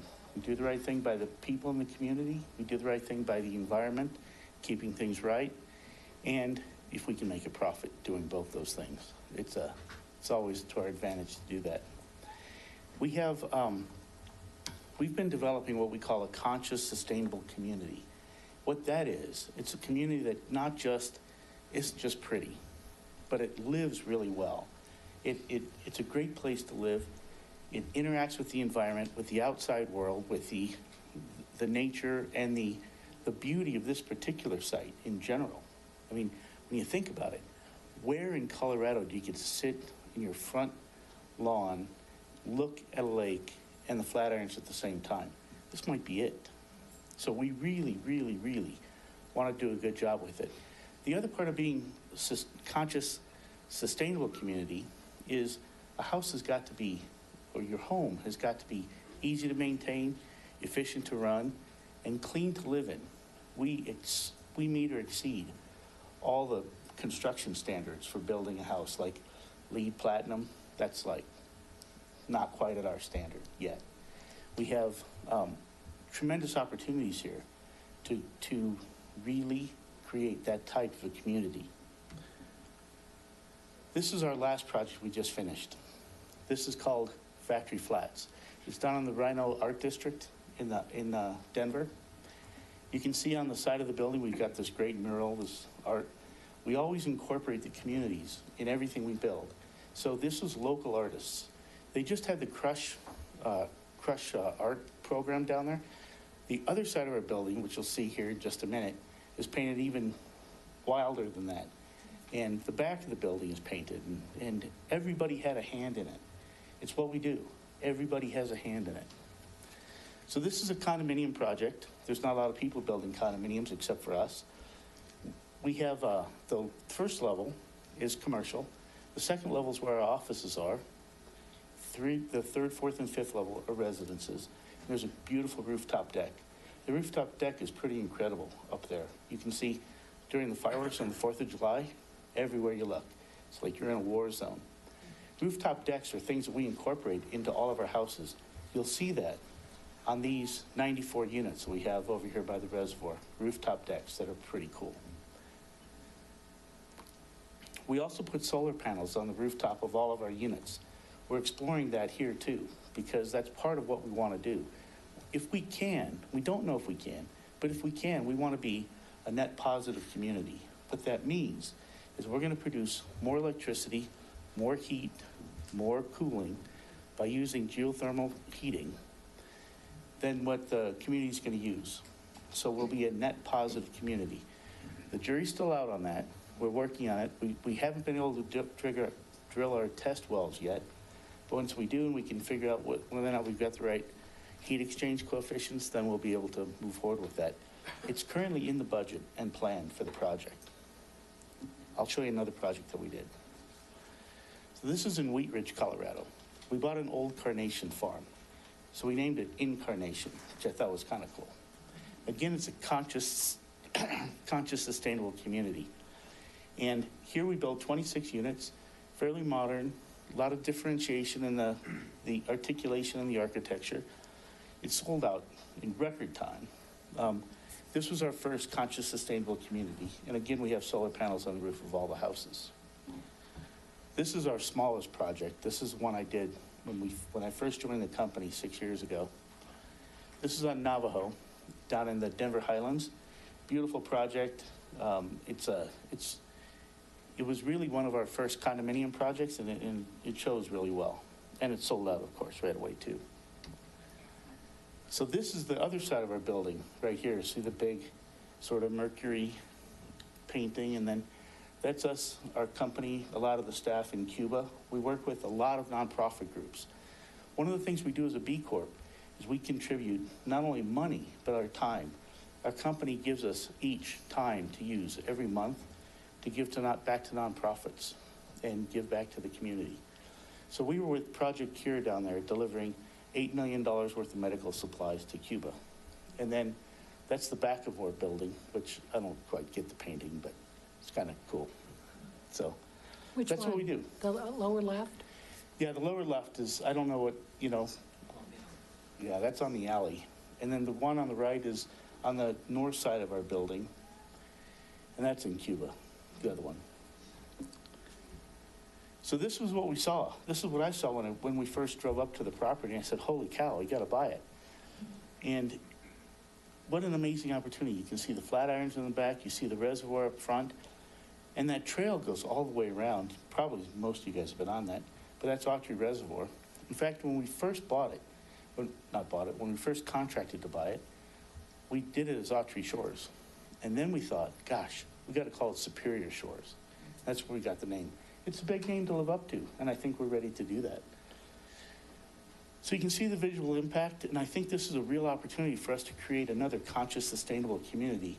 And if we can, if everything works out, we can get to a net positive community. So here you can see where it's located in a physical sense. We've got Flatirons Crossing on the east side, Colton on the south side. The reservoir is the north border, and then Tyler on the west side. And all the units, as you start to look at this, we've got the units broken up into two different types of units. There's reservoir units and plateau units. We've sited them and situated them so that everybody has a view. Everybody's got great connectivity.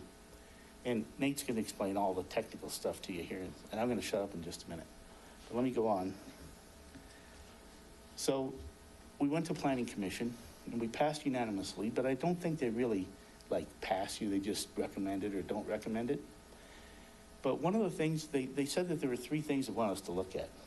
One was art, which I said, well, that's easy, because that's what we do anyway. Two was incorporate electric vehicle charging stations, which is also easy, because that's what we do. All the houses would be pre-wired for electric charging stations.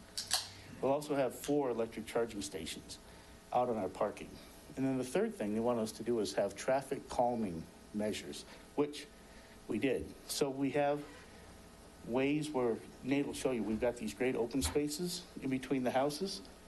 And so you walk right down those open spaces across this traffic calming feature to this great view corridor between the units that you'll see.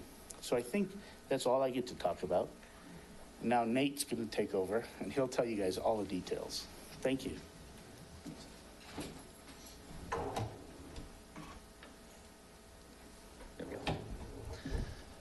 My name's Nate. I'm with Urban Green Development, Nate Sandberg. I'm going to run through more of the technical details. Mark gave you a lot of the color, and I'm going to try and get through quickly and leave time for questions for you. We have all of our consultants here, so hopefully I have time for questions for you at the end. This is a 2-part presentation. We have the final plat. This is going to be a condominium development, so there's no subdivision proposed. The entire 7.2 acre lot will still remain as Lot 1, Block 1, and retained by us as the applicant. The proposed plat is just to vacate and establish easements. I'll run through these quickly. The new easements, we have the public access easement, a raw water line that's being relocated. Can you use a pointer, please? Yeah. So you can see the emergency vehicle turnarounds shown here, the relocated raw water line on this sheet. This shows our public access easements, this shows our utility easements, including water meters and fire hydrants. This also shows our relocated path in the northeast corner of the site that provides better connection between the Autry Reservoir and West Flatirons Crossing. This shows our public access easements, as you can see here. These are private streets, so the public access easement is required. We are also vacating some of the easements. This shows the existing location of that raw water ditch that conveys water to Autry Reservoir. We're vacating a portion of the trail in the northeast corner. There's a portion of a existing utility easement in the southeast corner that's getting vacated as well. I'm going to show a quick video of the units that show some of the development highlights here. Is that on the desktop?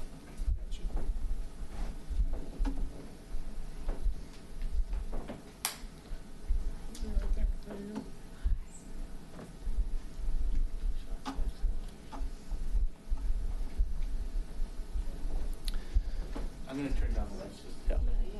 So as you can see here, this shows an aerial view of, I'm going to restart here.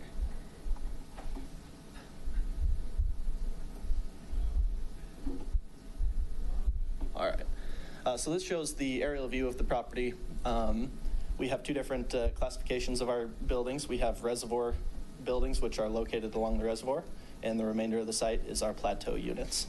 They vary in material and color selections, which I'll touch on down the road. This is all of our proposed plantings that help screen from the future development on lots 2 and 3. As you come down Colton Road, you get a good view of our reservoir units, our plateau units. These utilize more of the running brick, traditional row home scheme.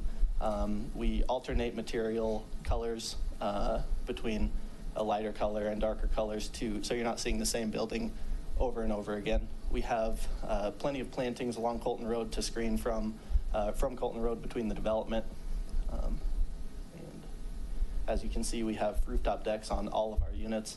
As Mark mentioned, that's an important feature to us. We wanted to provide private open space on the rooftops for every single unit. This is coming up Tyler Drive to the development, where you'll get your first glimpse of our reservoir units in detail. This utilizes a lighter stone color that more matches the natural landscape along Autry Reservoir. As you come in, you'll see a couple of things that were important design features. Everything is a rear-loaded garage that allows every single unit's front door to front on open space. So here's our first of our 3 large open space areas.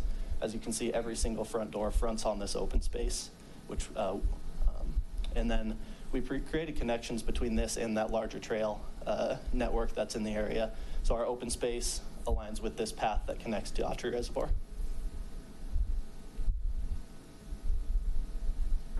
And you can see the differentiation in materials as you go through. There's our second open space, and again, the area that connects to Autry Reservoir to the north. And here's our third large open space. Everything, all the front doors oriented to that open space, connection to the north again. And here's our proposed plantings between us and lots 2 and 3, the future development down there, to create a good screen. And here's another connection point to Autry Reservoir, and we'll get a good view of what you'll see from one of these rooftops. Again, we have just such spectacular site-specific views that we really wanted to take advantage of and open up view corridors. So this is one of the reservoir units' views to the Flatirons and to the reservoir.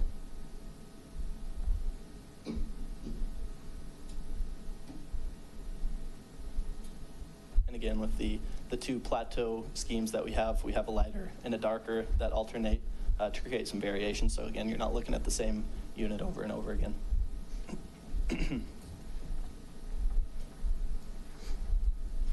And here's the open space and connections that come through the site. We did our best through site design to align our open spaces with the larger network of trails in the area.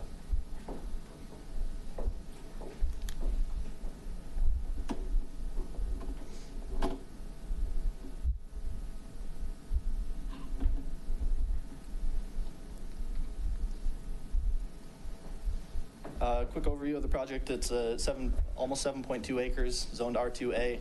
We have 46% open space on site and 54% building coverage and hard surface. This shows our context plan, how we relate to the path around Autry Reservoir, the bike lane in Colton. We connect in several points, both to Colton and to that trail along Autry Reservoir, and our open space is oriented as best we could to create those open connections. We meet the development standards as far as setbacks and building height are concerned. We also provide 6% less density than allowable. We have 94 out of the allowable 100 units on site. That allows for us to beat the open space requirement on site.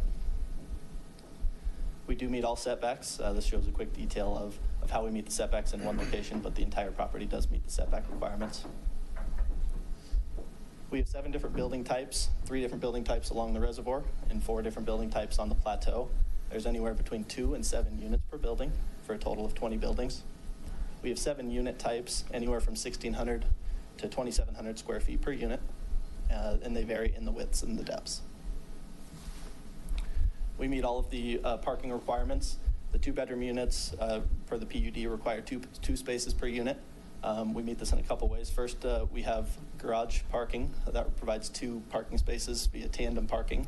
However, to allay any concerns of tandem parking, we have provided a second space via surface parking to meet any perceived issues with tandem parking. Our 3- and 4-bedroom units, the requirement per the PUD is the same at 2.5 spaces per unit. 11 of the 4-bedroom units have 3-car garages, which meets those individual units requirements. The remaining 74 units, they all have 2-car garages, and we've provided additional surface parking to meet that extra 0.5 per unit. This details the west portion of the site. This will show the location of that relocated raw water line. This shows the access off of Tyler Drive, of right in, right out onto Lakeshore Lane. This also shows the location of our future art install, which I'll touch on further in a moment here, and has, as you can see, connection points from our property to that trail around Autry Reservoir. This also shows our first of the two of the 3 large open space areas that we have. This details the central portion of the site, our 3rd large open space area here. And again, further connections as you go to the north and the east to Autry Reservoir, and further connections here. And this is that relocated trail. We shifted it over slightly to provide better alignment here at the existing location and here at the existing location. All of our vehicle circulation, both for emergency vehicles and single unit trucks, delivery trash trucks, can be handled on site between turnarounds and hammerhead turns. We have 71 surface parking spaces. 24 of those are guest parking spaces shown in the blue throughout the site. 47 of the spaces are assigned parking spaces to meet the remaining requirement not met in the garages. And for the tandem parking, we as developer, we're going to retain the rights to these parking areas to ensure that to ensure proper management between guest and resident spaces, that they're being used the way they should. The drainage plan largely follows historic paths north of the reservoir units. It's going to continue a historic path to the north end of the reservoir, south of the plateau units, and underground stormwater lines throughout the site connect to the south and the east to off property. There's a detention pond that connects to that. Public Works has reviewed and approved these plans for general conformance. There's an 8-inch water main and an 8-inch sewer main that largely runs through Lakeshore Lane and provides service to all of our units on site. Each building has 1 sewer and 1 water tap per building. And again, these have been reviewed for general conformance and approved by Public Works. So as I mentioned, we have 2 different classifications of buildings, the first of which is all the buildings located along the reservoir. There's 9 of these buildings for a total of 43 units. There's 3 different building types, and they alternate as you go through. All of these buildings utilize stone and warm neutral colors that matches the natural edge of the reservoir. We have 2 color schemes between these that alternate lighter and darker colors to create some variation. And again, the building siting was very important to us, creating these view corridors for the rest of the site so that it doesn't cut off views from these plateau units. And as I mentioned, every single unit has a rear-loaded garage so that the front door entry to every single home fronts onto open space. This is the first of the buildings along the reservoir, building type A. This utilizes color scheme 1. This has a dark stone base with lighter gray siding and white stucco. And these next, yeah.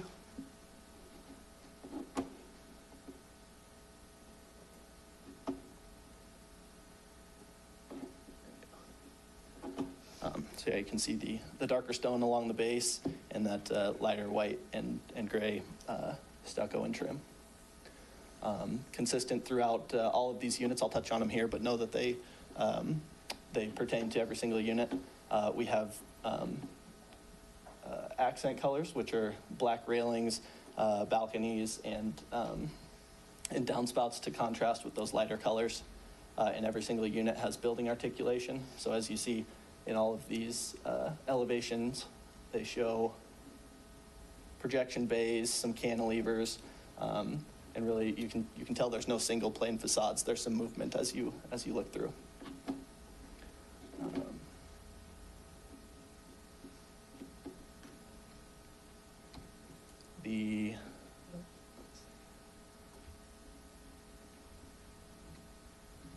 There we go.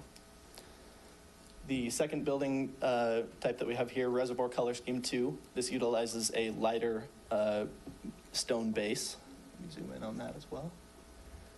So this flips the color scheme with a lighter stone base and darker accent colors here, and again with the dark railings and downspouts, the black color there. That creates an accent.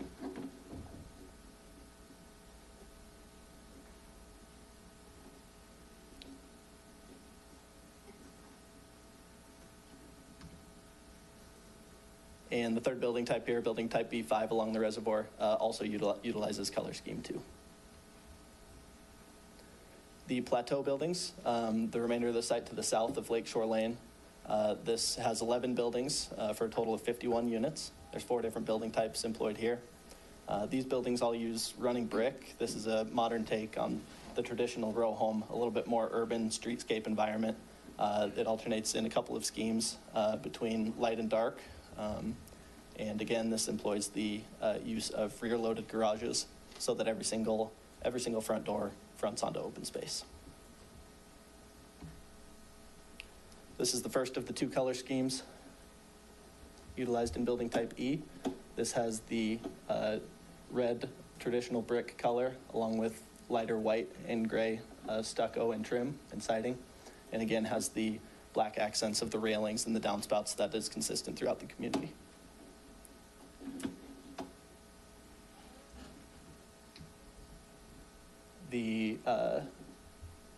Another building in the plateau, building F, utilizes color scheme 2. This has a lighter white-gray brick siding and lighter white and brown stucco and siding. And then both building types G and H utilize color scheme 1 again, which is the red traditional brick with alternating white and gray stucco and siding. So all in all, the way that we came up with our 4 schemes, 2 for the plateau units and 2 for the reservoir units, and we have our material boards up here as well. We largely wanted to, we had 2 different criteria. The first of which was to comply with the intent of the PUD. The PUD references use of similar colors and materials throughout the project to create a cohesive nature. Although we have variations in light and dark between the different building types, they're cohesive in nature. The PUD also mentions that exterior materials should use subdued colors and muted tones. Again, we have the 4 different schemes, but they are that more traditional, classic, timeless colors. So they're going to look good today. They're also going to look good when you come back 10 years from now and you don't have neon greens and bright blues in the community, which is so popular around Denver right now. The PUD also calls for accent colors to provide a striking appearance. We did this through the mullions, the downspouts, the railings, which are all that dark black color. That's a contrast to the lighter colors of the overall buildings.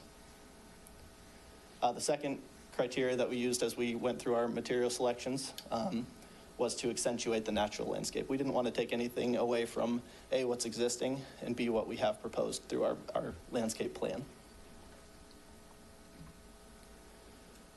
For site lighting, we utilized best practices. We used more fixtures on the lower setting. That provides a more even distribution without hot spots. The lighting fixture finishes is black. That matches those building accents for the railings and the downspouts to create cohesive nature throughout the project.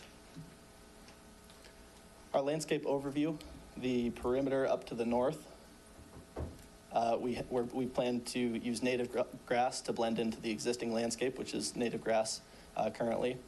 The southern perimeter along Colton, we're using turf, evergreen shrubs, and grasses that's going to screen from Colton Drive. The western perimeter is turf, plantings, and shrubs that's compatible with the existing plantings further to the west off our property. And to the east, we have larger plantings. We have deciduous and evergreen trees, shrubs, to help screen from the future development in Autry Drive. As I mentioned with our intent for the building colors, or the building color selections and material selections to be a contrast against the landscaping, we wanted to provide that visual interest through the landscaping. We used year-round color. We use a bunch of different types of plantings, a bunch of different sizes of plantings to create visual interest that serves as the focal point against the backdrop of those more subdued colors and the muted tones of the buildings. We have 3 large open spaces on site that create a flexible mix of uses. We have this furthest west open space here. That's your multi-use turf area. It's just an open space for flexible play. We have the central area here, this open space, which is more of your strolling paths, benches. There's a shade structure there for gathering and planting beds. This is a quick detail of the shade structure. It utilizes a stone base, utilizes a monoslope roof, and black metal rails that, again, matches the building architecture throughout. The final location that we have for our large open space is further to the east. This is more of the children's play area or tot lot with different features for play for kids of different ages. The landscape details, the biggest thing to point out here is just the finish color on these aspects, how they're black and match the building architecture as well. And we have 2 monument signs on site that utilize stone that match the architecture as well.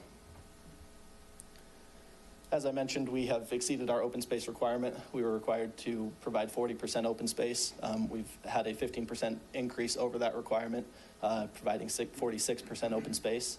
This is calculated per the PUD to include landscaped areas shown in green, walkways shown in red, and patios shown in yellow.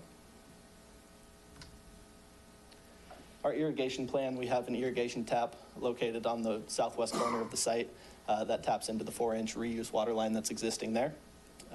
We use drip irrigation for all of our landscaped beds and spray irrigation for all of our manicured turf areas. We tried to use as many low water design principles as we can, tapping into that reuse water line, providing drip irrigation anywhere we could on site, using smart controllers, monitoring equipment to cut down on our water use. We do have 4 exception requests where we don't strictly conform to the PUD. These were supported by staff and Planning Commission to help get us here. The first exception request is the PUD calls out that buildings should not be sited parallel to each other or roadways sited end to end or lined up on minimum setbacks, especially in the plateau areas here. They are largely parallel to each other. There's some competing objectives in the PUD.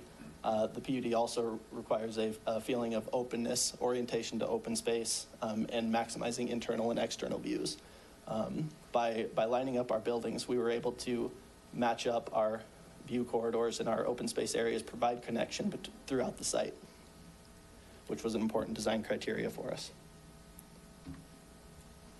The second request that we have is in response to internal street alignments. The PUD mentions that the use of alleys should be avoided. We opted to use rear-loaded garages in all of our units, both along the reservoir and these plateau units. We felt it was appropriate to provide every single unit the front door as you come in to front onto open space. So that when anybody's visiting you, they come to your front door, they're standing in open space, and those drives are hidden behind.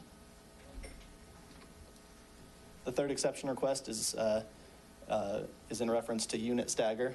The PUD states that individual units should be staggered within a building. Although units within our buildings don't fully step back and forth, as I mentioned before, we have a great deal of articulation, so you can see these overhangs, these recesses. There's a real movement as you see look down the facade of a building. Every single unit features an individual entry, private court, and its own individual entry, and there's no single planed facades. Our final exception request is in regards to the roof form.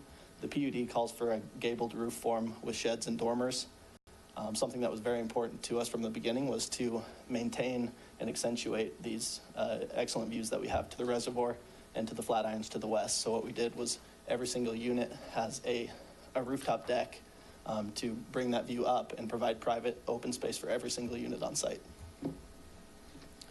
All of our exception requests are driven by the desire to capitalize on the spectacular site that we have, one-of-a-kind site that we have.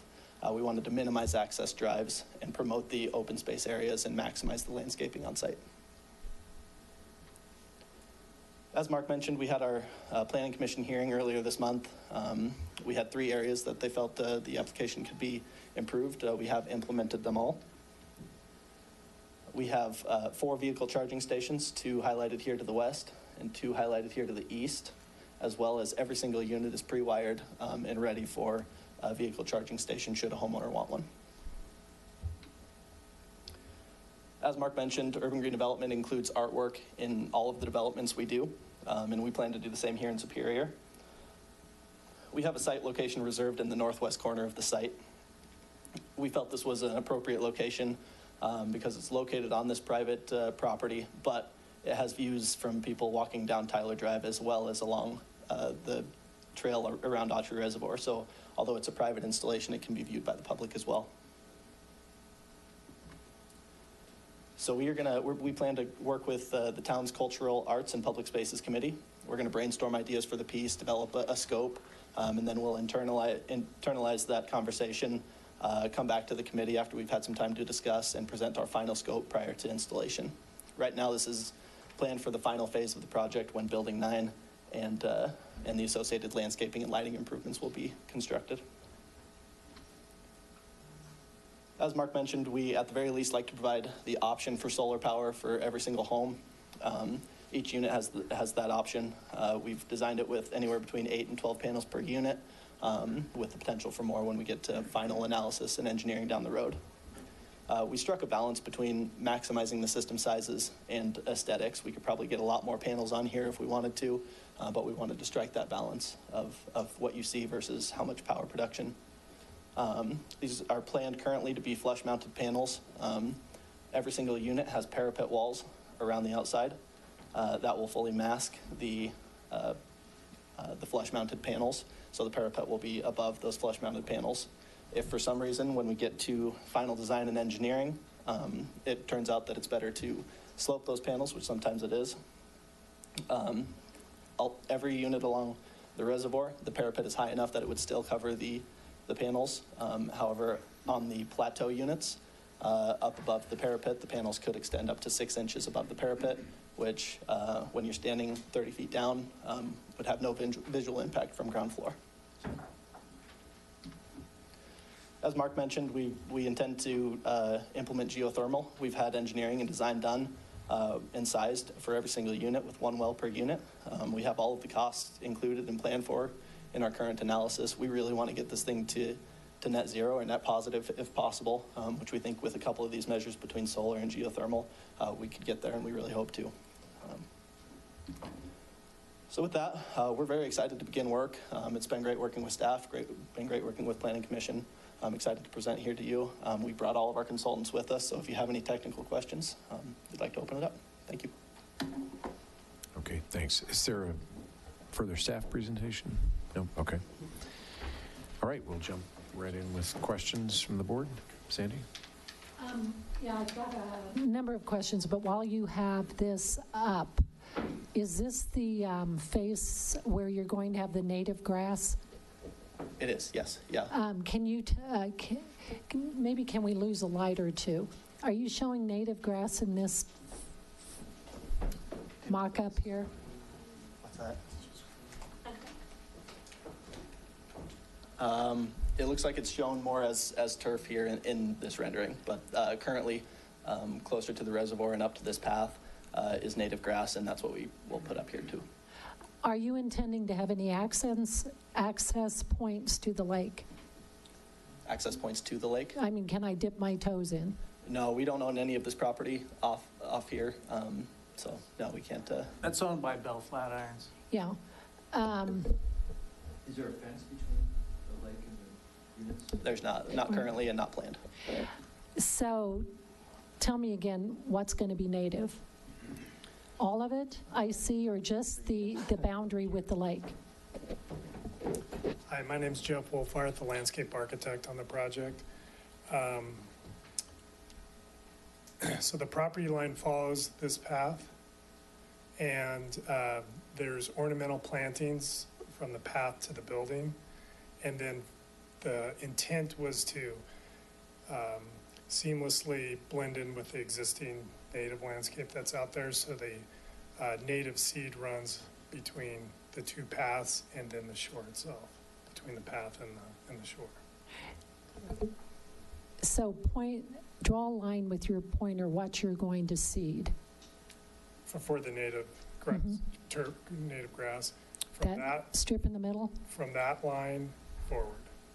Okay. So the area of disturbance is another way to explain it, would be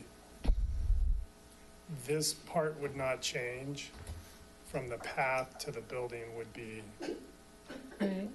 part of the development, part of the constructed development. Well, the reason this is really a current topic because I just spent a couple hours in another development last week that they're having one heck of a time having the native grass look anything but horrible. Established, yeah. It is, and then I live in the part of town also that was native rather than manicured. And it's been one heck of a time getting that to be anything but weedy and ugly. So while native grass sounds good on paper perhaps, I have to say in practice, it does not work. So as beautiful as your sighting is here with the lake and the mountains, I have had absolutely no success with it. Sure. What's your take on that? Well, I guess two things is what we have control over. So I think there's part of it is the relationship between Urban Green Development, Bell Flatirons, to make sure that those improvements get done. And then in my experience where they fail is the second part of it, which is the maintenance of it. So it usually comes up very well, and then if it's not mowed at the right time and weeds aren't eradicated, then it becomes a maintenance thing. So a lot of the landscape out here is outside the property line. Right. So we're blending into what gets disturbed through grading of the project. What I'm suggesting, I think, it really can ruin a project. There are a slew of homeowners who are in a lovely development, lovely homes, et cetera, but that central core space simply is a mess. So can you, that band between the two sidewalks, is that something you can, between the trail and between the two, whatever those things are there, the horizontals there, is that under your control? It is not. It is not. Right. So just from by the bushes, that lane? So the Superior Shores is putting in this sidewalk, and it's also the property line. up to the property line. And then through that construction, there'll be some disturbance Right. to the native landscape. And so the current plan is to bring that back To just restore it. to restore it to its native condition. And you have absolutely no other possibilities? Well, I think that's more for Urban Green to participate in any discussion with the adjacent property owner. Because my suggestion, to any degree possible for the happiness of your homeowners, is to put manicured grass between the sidewalk and the trail. You can go wild to the shore. If people can't get in, have wild, they certainly are not going to walk through that to get in.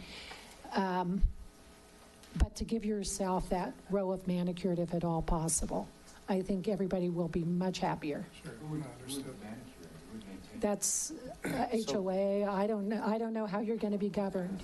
Yeah, if I could jump in for just a second and say that, so we have 20 feet between our property line and where our structures start. So there's a 20-foot setback. And I'm 100% in agreement with you that it'd be better for that to be really nice lawn. I'm having trouble hearing you. I was saying that I'm 100% in agreement with you that it'd be better if that was manicured lawn up to the property line. So here's the commitment that we'll make. And the homeowners association will be maintaining all of it, and it'll be, very nice, like all of our other projects are very nice. What we'll do is we'll put in turf in that area between, our 20-foot setback. And in addition to that, I'll work with Bell Flatirons and see if they'll let us improve the other portion before the lakeshore. And there's a lot of things we want to talk to them about, like joining their association so we can use the beach over there. So, but we weren't really in a position to talk to them about that before we had this meeting and we knew what we were dealing with. Right. Kendra, can you document that as a condition? Sure. Okay, thank you. The turf. We can talk about actual language in a little bit. But let's not lose sight of that. Yeah, sure. Sure. Okay. I'll let somebody take over. I'll come back after others have had a chance.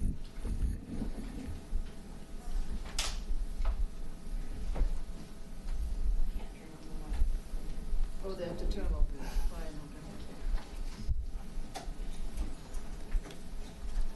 I'll go with a question. It was mentioned in the presentation that there'd be one water meter per building. Is there going to be sub-metering for Yes, the there units? is. Okay.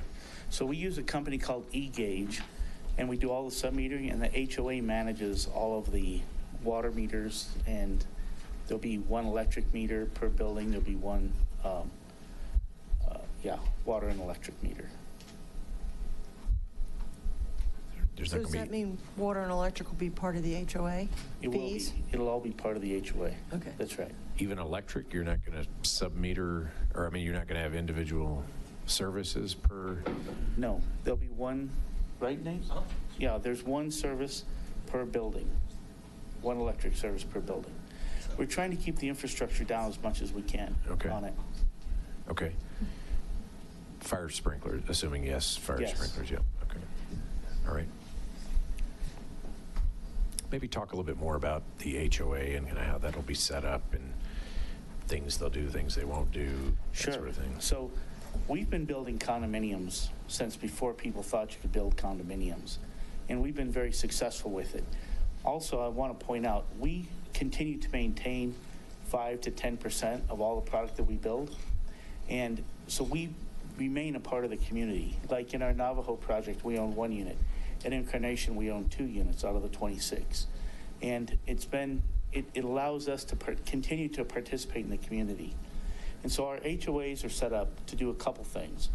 One, of course, manage all of the infrastructure, the roads, sidewalks, snow removal, irrigation, landscaping, keep everything up to the standard that we expect it to be maintained at. We also use the HOA as a way to help improve the interaction between the homeowners and the community. We have a really good, close-knit group of property owners. A good story about that is we turn over the HOA management after we've built a certain number of units.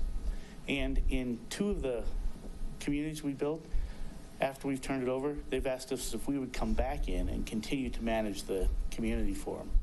And as a property owner, we have the opportunity to do that. Okay, thank you. Other questions? Kevin? Sure. First, welcome.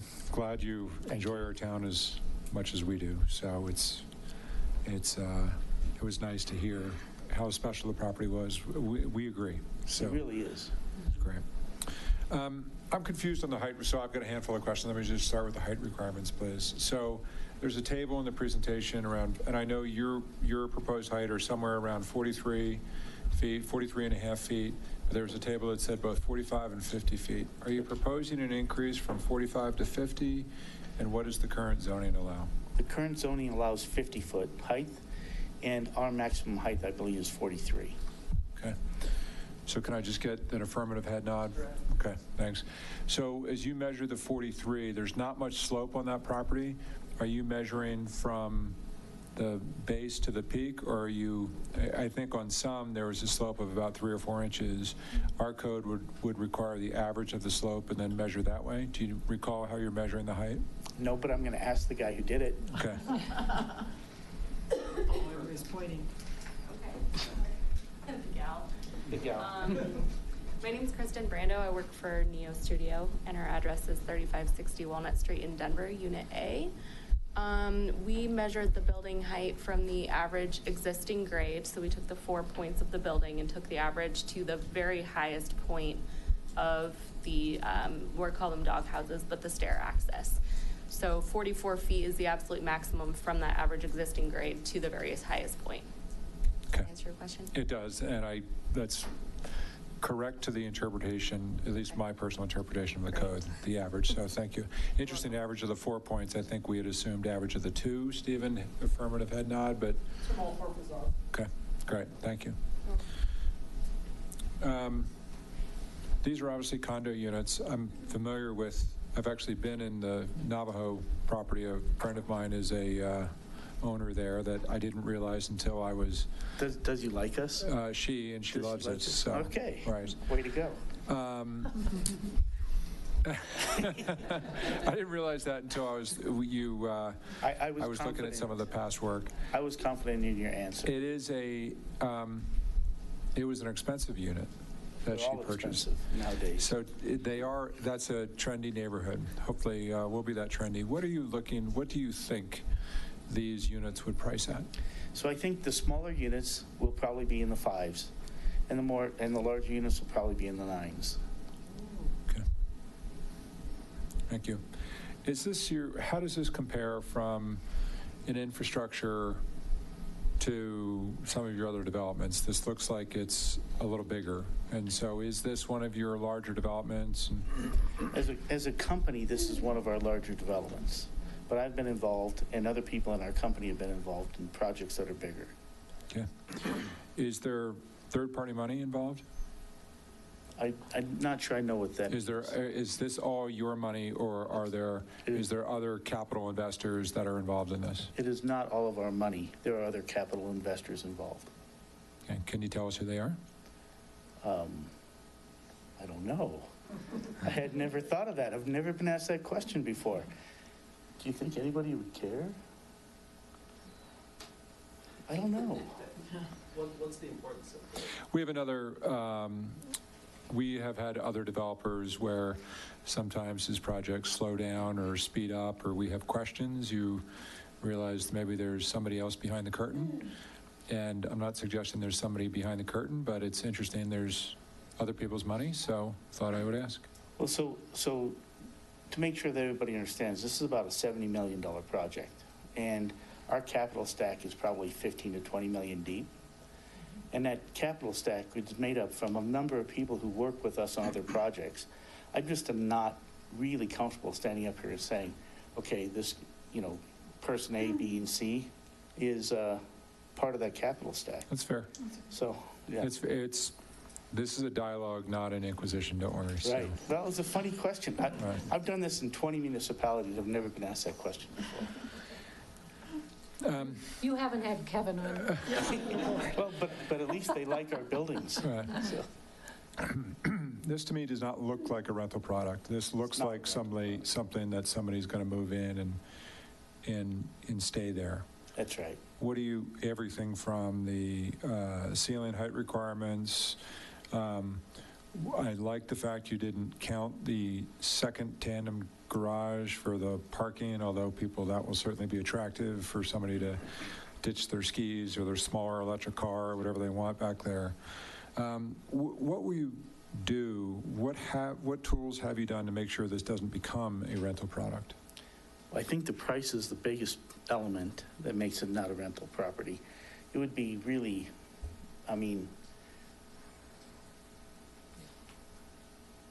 that's a good question.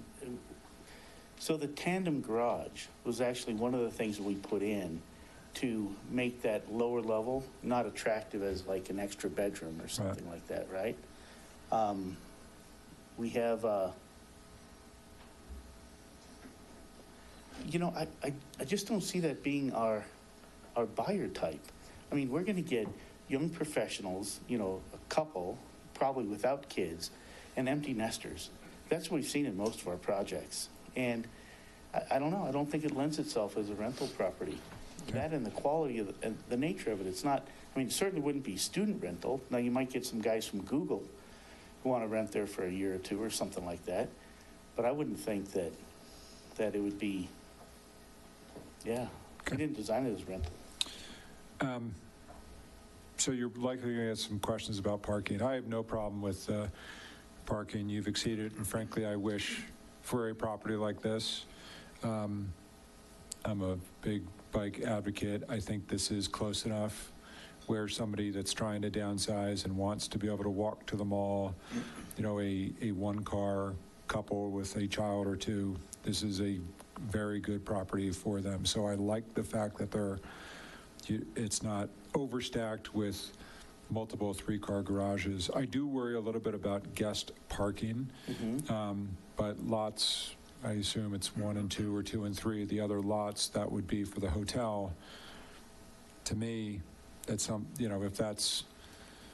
if the hotel is not policing that all that well, and we're looking at something in a few years where if somebody was having a gathering with 15 or 20 cars, and that's where the overflow parking was, that to me was, in other words, I wanted to see a few more guest parking spots on the street, but I kind of convinced myself it would be okay given the potential hotel lots as an overflow. And I assume Autry Drive will eventually connect? It does connect, doesn't it? Right, but no, when Autry Drive is... Autry Drive goes out to Flatirons Crossing and also to Colton. And then our Lakeshore comes into... So you'll be able to get from Lakeshore, so Tyler Drive is not the only way in. Autry Drive will also connect? We have 2 entrances off of Autry. Great. I did not realize that from looking at the maps. 2 entrances off of Autry. That's correct. I had the same question, Kevin. Would you mind if they put up ingress and egress? Yeah, that would be helpful. You spent some time on Tyler, but not much on Autry, so that would be helpful to look at. So let's go to the bigger picture, Nate. Go to the whole site plan. Gotta remember where it is. Go back. Stop. So I'm going to run over here and point real quick. Pointer? Oh, yeah. There's a little red pointer. They're fun. So right here's an entrance off of Autry. Perfect. And right here's an entrance off of Autry. Okay. So people can come in this way, and if they are in these units, they're likely to enter here. If they're in these units, they're likely to enter here. And we have this as another entry point, right in and right out to the site. Very good. The gentleman from Resolute, whose name I'm forgetting, I'm sorry. Gary, you mentioned, and I know this is specific to the other site, but you mentioned a full-service hotel. Can you confirm that full-service? I'm a Marriott guy. I like when a full-service hotel to me means a restaurant and a bar. Can you confirm that your future applicant is restaurant and a bar? Well, I mean, they're going to have to speak for themselves, but, so I can't confirm it, but I can tell you that they're talking about either a Hilton or a Marriott branded hotel, and it'd be a full-service hotel, which by definition has a restaurant and a bar. Perfect. But they're going to have to bring that application, not me. Yep, I hear you. I love this property. Great. Thank you very much. Chris? Just a couple questions. First, the materials on the exterior, I saw in there that stucco would be used. Have you considered any other options besides stucco? We haven't been too fond of it here, and from Southern California, we had stucco everywhere, and I'm not a big fan of it. So there are several different types of stucco you're probably aware of. You know, we've got EFIS stucco, which is a terrible stuff that they used in Southern California all over the place. That's notorious for getting water behind it, and it's got a styrofoam material, insulating material, and all. That's not very good. Stucco system. We'd be using a hard coat stucco system. Having built in Boulder for years and years and years, I know the woodpeckers can get through the stucco. They don't get through our stucco. So I think it's a very high quality stucco that we're using. We could consider some other alternatives. It's really more of an accent feature for us. It's not a primary building cover. Okay. So I don't know if that's helpful. Yep, it is. And then the other question, I love the idea of the geothermal systems. Right. I almost said germal system. But you're familiar with the soils that we have in Rock Creek? Yep. I'm not sure what the soils are like on Resolute, but if it's anything like the rest of Rock Creek, how does that work with that type of system underground? And then just in general, what kind of plans do you have to fix that and not build on expansive soils? So we hired the best geothermal engineering company out there. And ours would not be like a ground-based, like a planier-based geothermal system. It would be a deep well. We'd be down 300, 400 feet into the ground. And so there'd be a loop that would run all the way down and back up. And so we have to measure that thermal coefficient to find out how much heat it'll exchange during that path that it takes. And that'll determine the depth of our wells. So the types of soils, of course, that was a big consideration when we were designing the buildings, when we had our engineers in there. By the way, we're ready to go to building permit. If you guys say yes tonight, we can run over and make our application. But we have the types of soils really don't have much bearing on this. The types of soil way down is going to have a bearing on it. Do you mean 30 or 40 feet, or No. did you mean 300 or 400 to 400? feet. Yes. Really? Yep. Because I was at 50 or 60 and I hit bedrock. How does that work? You drill, just like they mine all through Colorado. You drill. Wow. Yep. Huh. And that's actually good stuff for the geothermal. And so, Mark, you have experience in building on expansive soils and? Not a ton, but I have great engineers. That's what we have to rely on. So we also have a very good builder selected for the project. And it's I could ask the architect to speak to it if you want some more information. I think that would be good because any residents that are watching this are well aware of the issues that we've had in Rock Creek over the last 25 years. Well, I can guarantee you that we've learned the lessons and we've taken all the information from every project in the past and incorporated into this. There's nothing that we want to do to create any future problem for ourselves. Right. Thank you. I'm Michael Noda with Neo Studio, 3560 Walnut Street. I actually live on the other side in Broomfield, so I'm very familiar with the site and I love the area. And so when Mark actually selected us, we were very happy as a company. To answer your stucco question, again, it's very limited use, but it's a product that we use in accent areas only for lightness. So you could see we got a base of masonry, either brick or stone, and the only areas or the limited areas of stucco are the light, again, the stair, because we want it to be light.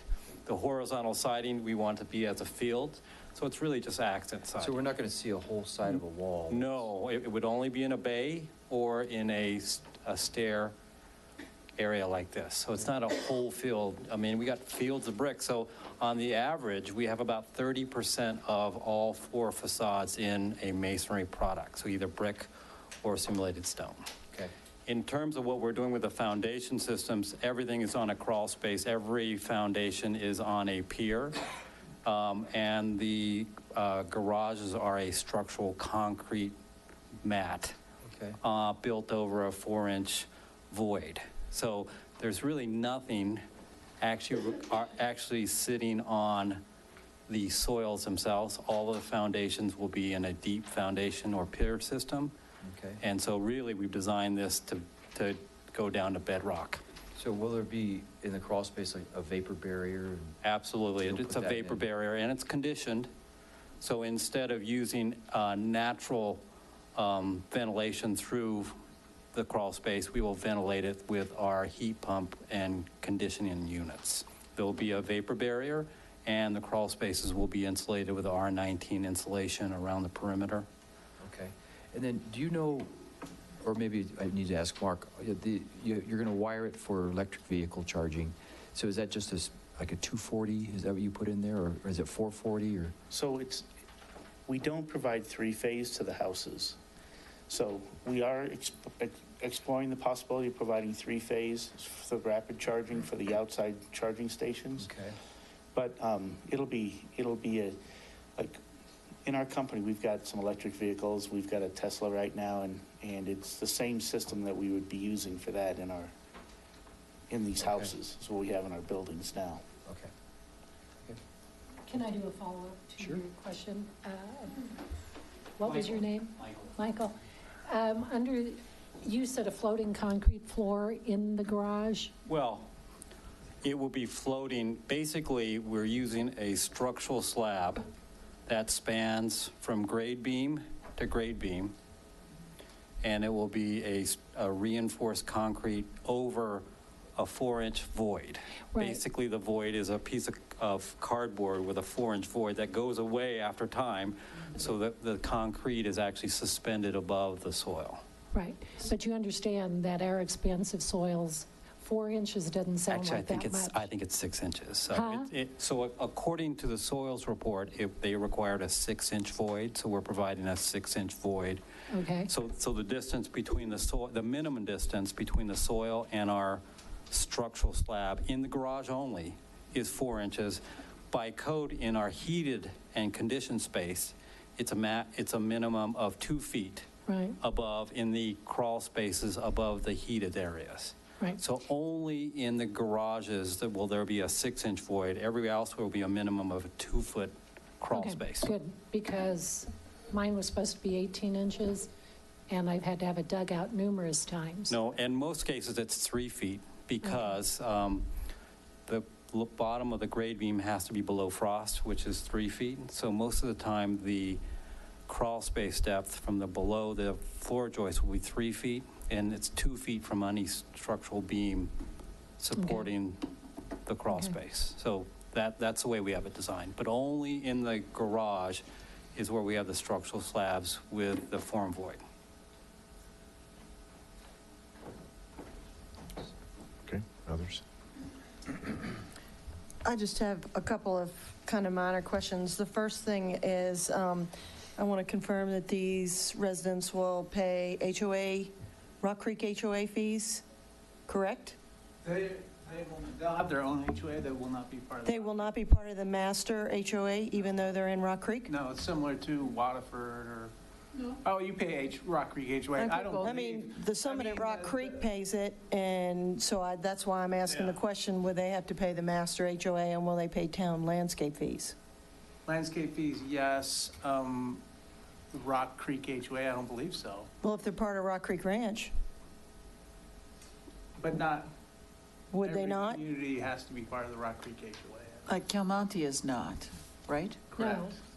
Kilmonte does not pay Rock Creek. They have their own. Master. HOA. Yeah, but I mean, the Summit at Rock Creek has its own HOA, and we have to pay 200 and some. So does Waterford. And then we also have to pay the Rock Creek Master HOA, so I think we need to have some clarity on that,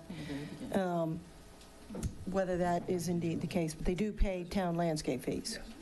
Okay. And then the one comment I wanted to make to the developer is, I happen to live in one of the multifamily units, and that's kind of up the street from you guys.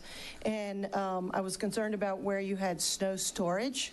This is an issue in our community all the time. And one of the things I would just ask you to think about is where you've got those raised crosswalks, running a snowplow over them and having it push snow up over it can be a problem. So I would encourage you to look at snow storage areas in between each raised crosswalk, because otherwise you're going to have a fit moving that snow, particularly as it gets heavy and goes over those raised crosswalks.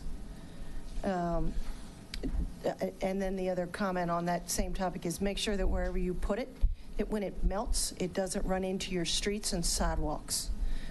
We've had to deal with that a lot in our community, where we had to, you get a big pile of snow and then all of a sudden it melts all over your sidewalks and streets and makes it real dangerous.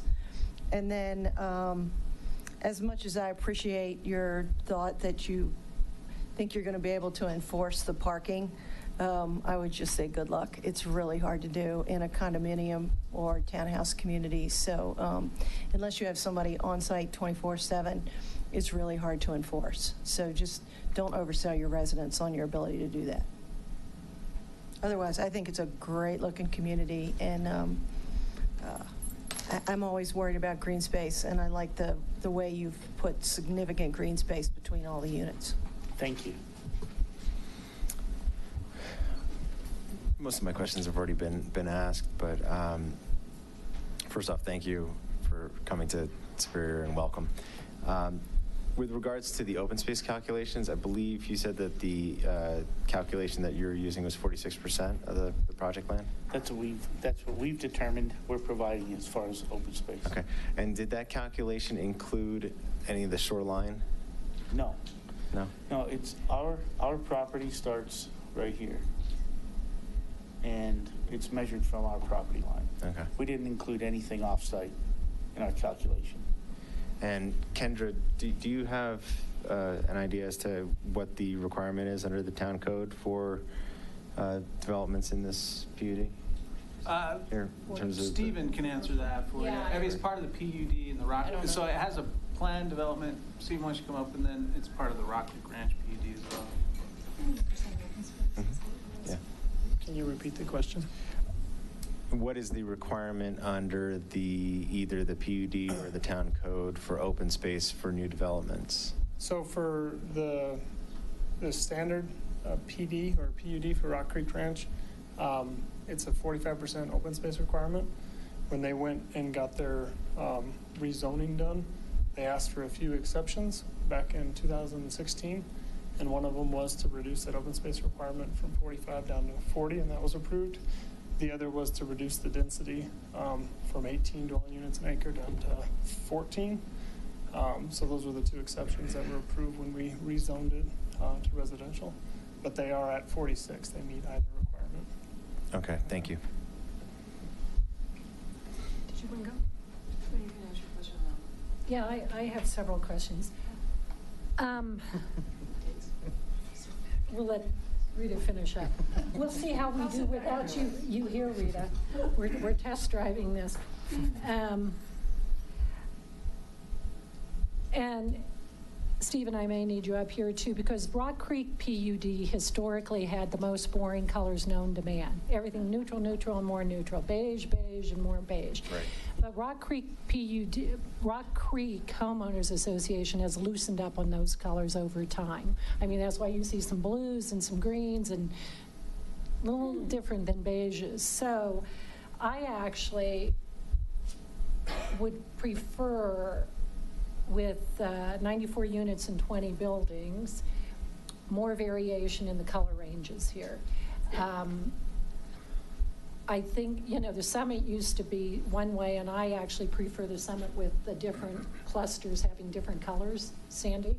More colorful is better. And this is too monochromatic for me. if I drive in it, I want to have a visual. Go to the green set and go to the whatever set, and et cetera, et cetera. So the question is, did you choose this sort of monochromatic look to try to fit in within the similar materials and colors to create a cohesive thing with subdued tones? And what would you have done with these colors if somebody hadn't told you that? What does your standard Well, that's a product look loaded like? question. So we designed it to the PUD. I mean, you know, the rules are laid out for us, and we do the best we can to meet the rules. And I think we did a great job of that. You know, you've seen some of our other projects. We've flashed some pictures up there. We've got a lot of different colors in our other projects. We've got a really cool orange on our Navajo project. We've got, in fact, all the doors are painted different colors in our Navajo project. We don't have a, come on, Nate. So it's funny that he brought up the Navajo project, that when we designed it and built it, did have every single unit door a different color. That was the first thing the HOA changed. They colored all those doors the exact same, a lighter earth tone as opposed to the different colors for each door. That orange color that he also just referenced, that was we had our HOA meeting a couple, Thursday last week. That's the next thing that's going to change. They don't like that. They want a white or a gray. So, as I mentioned in Denver, But the HOA, the buildings came first and then the HOA came. That's correct. And so now they're retro fitting these colors. Right. So, Stephen, would you come up, so in practice, Rock Creek HOA has added to their color palette. Are you aware of that, and has this definition changed in your application? What are you applying? No, we still work off of the PUD. The PUD hasn't changed, so that's the town's obligation is to uphold the PUD. I can tell you that architecture and colors isn't something we had a lot of conversation about. I didn't push them on it. It came as kind of proposed to you guys. We didn't. I guess personally, I kind of felt that we had some exceptions that were being asked for the roof form, and I think this is a more modern architecture, so I thought that this was kind of a good bridge between kind of the existing architecture and colors within Rock Creek and something that's more modern and current in our time. So it's kind of a blend between what we see in downtown Superior it's and right by the summit, which is now more colorful.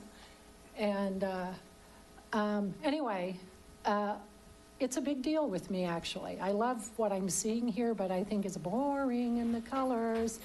And so I wouldn't mind actually, I know some people probably itching to vote on this today, but I would love to see this come back with a little bit more of a punch, fun color combo. And couldn't we have the HOA president here and the architectural committee and whatnot, and they can opine or whatnot. But I hear my attorney over there sighing, so anyway, so I actually... Well, my only concern is that they've complied with the PUDs as written, and now you're asking them to make an exception. Typically, if they want an exception, they come to you and ask for an exception. But now that they've been liberated, they may wish for the benefit of their entire project. I'm not making you, I'm asking you, would you like more color? Isn't that a different question, Kendra? Oh, boy. So could I take a vote first to see who else wants other colors? Because if in general, everybody wants to see other colors, I mean, we could certainly entertain it.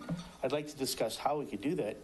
But if everybody's pretty happy with what we've got, maybe we should just Okay, guys, pressure's Well, I'm happy with the color scheme here, but I agree with Sandy that I think Rock Creek was pretty sterile looking for a long time, and then we opened it up and it brightened up. So just on our street alone, there's a lot of different colors. Much more life. So I'll tell you, you're designing these homes to be consistent with the criteria that we've provided and also making them as aesthetically appealing. I recognize the value of of curb appeal for a home that may sell for as much as $900,000. By the time you put some granite and some Italian sinks in there, it's going to be $1 million home, which thrills me that there's going to be $1 million home there.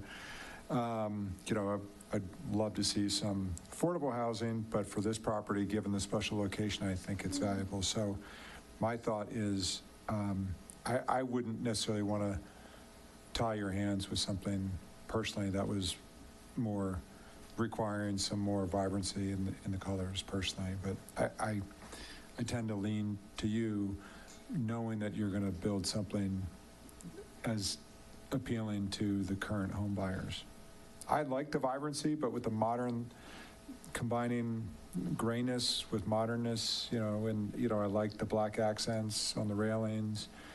You know, it did appeal to me. Absolutely. You know, I want to stick with what we have. And I'm not saying I'm not open to it at some point if we can figure out another form, but I don't want to slow down our process. We've been doing this for a long time. Well, I'm saying this as much for Stephen, and I'm not sure that there's any stitch of land left in Rock Creek HOA. Right. But in the future, that's a conversation to have, because I personally think this would be much more exciting if there were within a range. I'm a very classic type of lover of architecture. So, but I certainly don't mind the pops of color and the visual interest that I can see for this project. So if you want to go ahead, it'll just be a little more subdued than I would like. I do just want to go ahead, but I want to leave it open. If there's a process that we can go through to explore other colors that doesn't slow down our building permit applications and our infrastructure work and that sort of thing. I mean, we've got time. We're not going to be painting houses for 10 months. Or Kendrick, is that possible? Can they come back later? Only with an amendment. But it's just coming back and say, hey, we would like to take Trustee Pennington up on her offer for different colors. Who isn't going to be here at all, but I'll be out there harassing you. Could there be an amendment, though, that would allow them to work with the Rock Creek HOA to come up with compatible colors that are compatible to the Rock Creek HOA? Because I think that's the other thing, is we don't want it to be incompatible with what, I mean, the summit actually is They can come back and do an amendment anytime in Right. whatever format. Yeah, so I mean, and then if the they board would wanted have to say, no, we want you to adhere to the Rock Creek HOA color scheme. But earlier, didn't we hear that there's a question of, is this a part of Rock Creek HOA anyway? So I'm not clear on why Well, we're... they could still come, I mean, if they Yeah, come back with an they amendment, could still talk to them to make, I mean, they wouldn't control it, but if they would know that if the colors that are within the Rock Creek HOA are uniformity generally throughout Rock compatible Creek. Totally. within a community, not that Rock Creek HOA could control it, but then that would give you a better sense of what your options might be.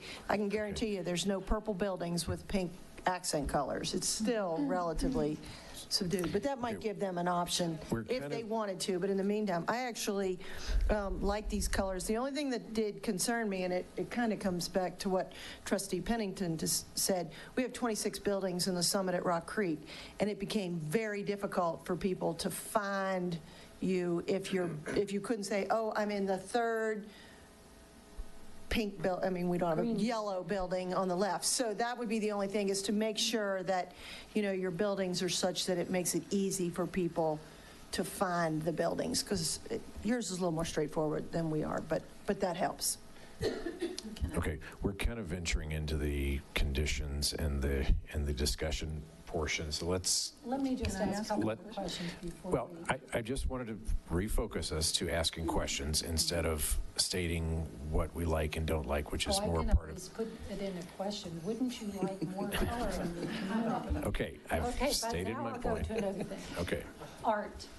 So you have one little art installation, which I love because I'm very devoted to CAPS, the Cultural Arts and Public Spaces thing. But you're a pretty large development. Have you considered having, let's say, 2 more anywhere? So have we considered it? No. Would we consider it? Yes. But I want you to understand, when we designed our building down in Denver, we didn't have any art planned, right? And now the whole building, if you walked in our office, you go, oh my God, look at that. I mean, we've got little birds flying on the walls and all kinds of different artistic things. That's who we are. And so you don't have to encourage us to do that. That's what we want to do. And when staff brought it up and said, and Planning Commission brought it up, we could look back at the tape. They said, what about art? I said, absolutely. You know, that's what we do. So staff came to us and said, hey, can we locate art somewhere? So we did.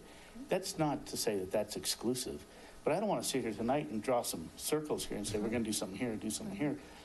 Our commitment to the community as part of who we are is we're going to make this really cool. And I'm sure there'll be multiple art. So CAPS meets the fourth Thursday of every month, and I'm sure they'll issue you a standing invitation if the board allows and whatever, if the rules allow for them to come, and we can just have a brainstorming on art. One easy suggestion is playgrounds that actually incorporate more artistic play devices rather than ho-hum play devices. So your playground can actually be a working piece of art.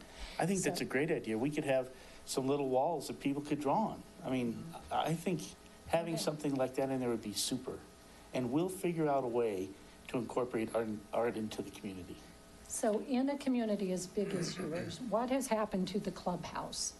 Remember, when I lived in places like this, there was always a bigger gathering space called the clubhouse. I think that they're greatly underutilized in general. I mean, I really do. I haven't seen, once we have the format here set and I know how many units I'm going to have and how many and where they're going to be and that sort of thing, I intend to work with the group across the, Bell Flatirons, to see if we can't join their clubhouse, right? I mean, why wouldn't they want us? We pay some dues to them and we can use it, and it'll continue to be greatly underutilized. And how high are the ceilings? I missed that entirely on the various floors. Typically the living level, which is the second level up, they are all 10 feet. And then all the other ones are 9 feet. So bedrooms and lower levels are 9-foot ceiling heights, but the living level, which is the second level, are 10 feet.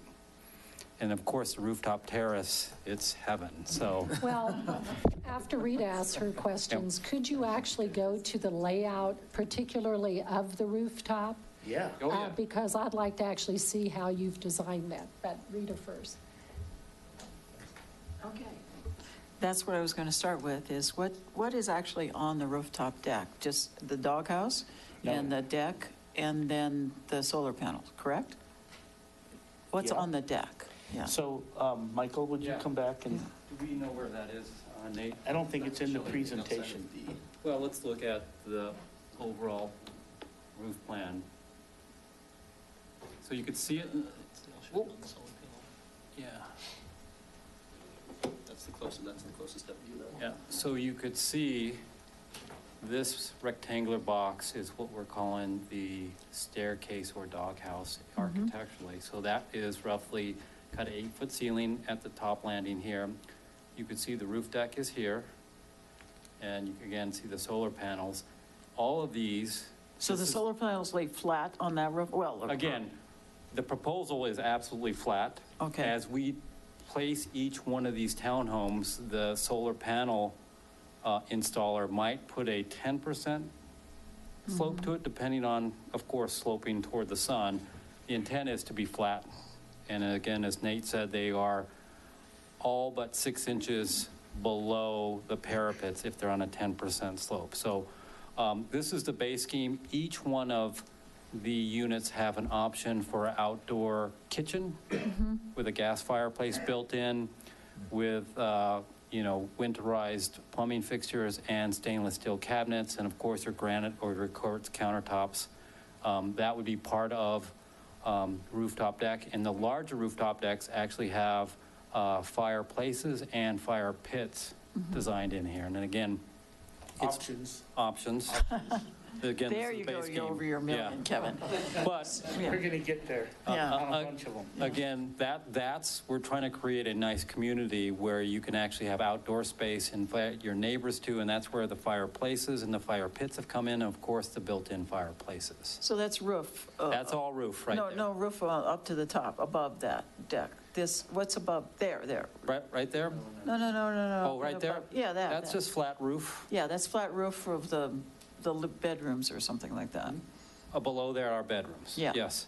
Okay. The Can reason Can you why. walk on it? No. No. Okay. No, the So- reason why we typically have the roof deck, the actual doghouse or stair course shields it from your next door neighbor. So in between these, there would be another deck, for instance, here. So it does create some privacy. And so we didn't want to create rooftop decks or guardrails at the face of this so that you would see the guardrails. We wanted to keep it like a wedding cake back. Yeah. So the guardrails are in the middle of the roofs. Structure. So the decks are all in the middle of the roof The decks structures. are all in the Okay. middle, so if you I can don't go to the go. rendering, you can kind of see that from the overall. Yeah, well, this might show it a bit, so you can see the roof, but between the roof doghouses, that's where there we go. You can see that's, Okay, I see it. that's where the rooftop decks would be. So everybody will have some kind of a view to something. Man, I hope so. Yeah. That's the intent.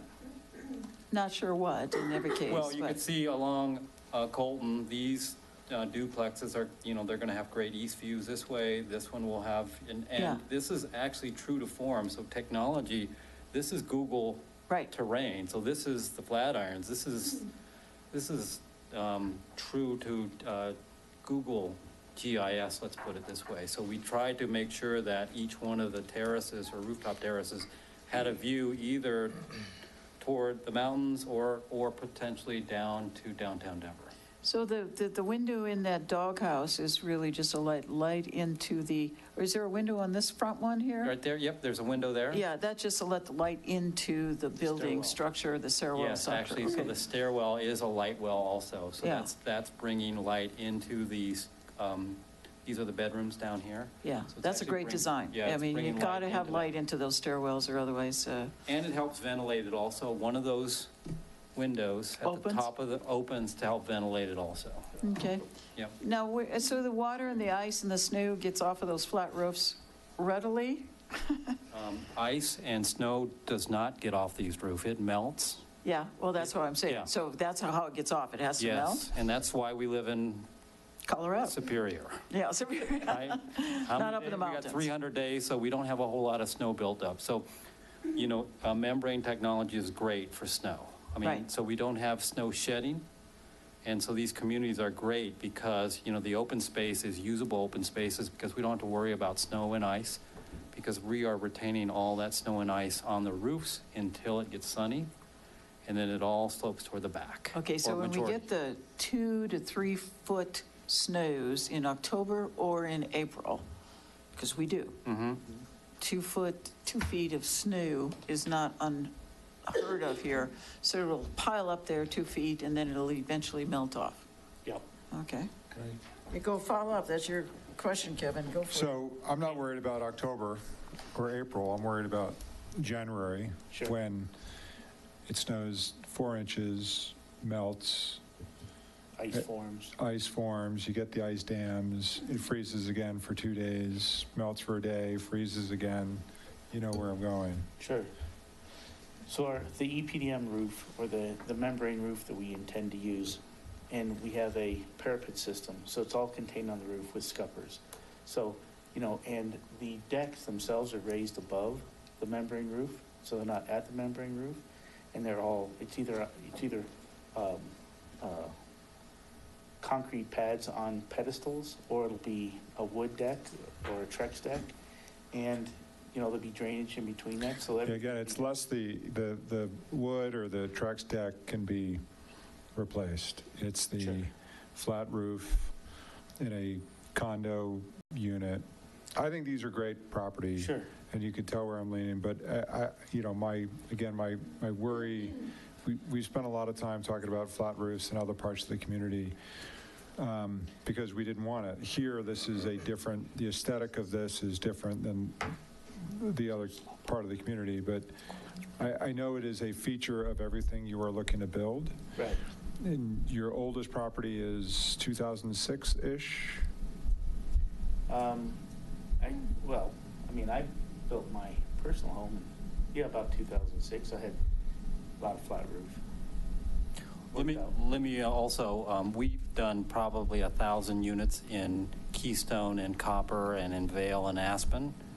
And the asphalt shingle roof at a minimum slope of 4 and 12 is not going to perform nearly as well as a EPDM roof in terms of ice and water buildup, snow damming. So we're very comfortable. Plus, as we stated before, the parapets are actually holding the snow and ice from actually sliding off these roofs. So that it's actually one, it's more waterproof, and two, it's less, the danger is way less than sliding snow off of these roofs onto a community that has this kind of open space around it. So we're pretty comfortable with the EPDM technology in terms of. Who maintains the roof? I think. Well, the HOA will maintain the rooftops. Each individual is responsible for snow removal, or if they want to do something up there, right? But as far as it's a fairly it's a lock and go community in a lot of ways. So if a roof fails, as Kevin believes it might, the HOA replaces it or fixes it, and so. Yes. Your mic on? Unless there was some negligence or something like that. It's not the homeowner's responsibility? Unless there was negligence or something like that, yes. But nobody's going to shovel the top of their No, I wouldn't think so. roof. Right. As long as, yeah, sure. I believe that the HOA would maintain it. Okay. Is there a cover over the deck? No. No. Okay. Is that an option? No. Because 100-mile-an-hour winds. No. Just say no. Just say no. Have you been over to Remington and their rooftop decks? I have. Have you been up there when there's been 100-mile-an-hour winds? Rita. It is nice to have the sun protection up there to get maximum use. To me, the best one is some covered, some not covered. So you get both ends. But that might be an option you want to consider. So, it's fairly nuanceable, but I think that we certainly could. And I wouldn't have any, my house in Boulder, we have a big awning, it sticks out 9, 10 feet, and it's all mechanical. Right. My wife pushes a button, it goes out, comes back in. At some level, people have to be responsible for what they do. We have, on our 5th floor in Denver, we've got all kinds of patio furniture and umbrellas and stuff like that, and it's all secured so that it doesn't blow off and doesn't create any problem. Right. I think we got to rely on the homeowner to some extent. The only thing is I can't put those retractable ones because I have a west-facing thing, and the winds ruin them. Yeah. So it has to be permanent or nothing at all. So I think, we would certainly, I don't think there'd be any bar to us looking at putting pergolas or something like that up there, and we want them to be semi-custom homes. We're not trying to build a bunch of tract homes, right? So, we've got a really cool rooftop kitchen design, which I think 1 out of every 2 of these is going to opt for that. And could we incorporate a pergola element or something? We're under our height limit. Why not? I think it's a great idea. And then having done a tour of a couple of the properties up here, which this rooftop deck is such a winner idea, and I'm glad we thought of it. Over there, they thought of it, or whoever. But they need a dumbwaiter. I'm very serious here because the kitchen's on floor 2. Then the bedrooms are above it. Then you walk up to the rooftop deck and you're schlepping your hamburger to grill.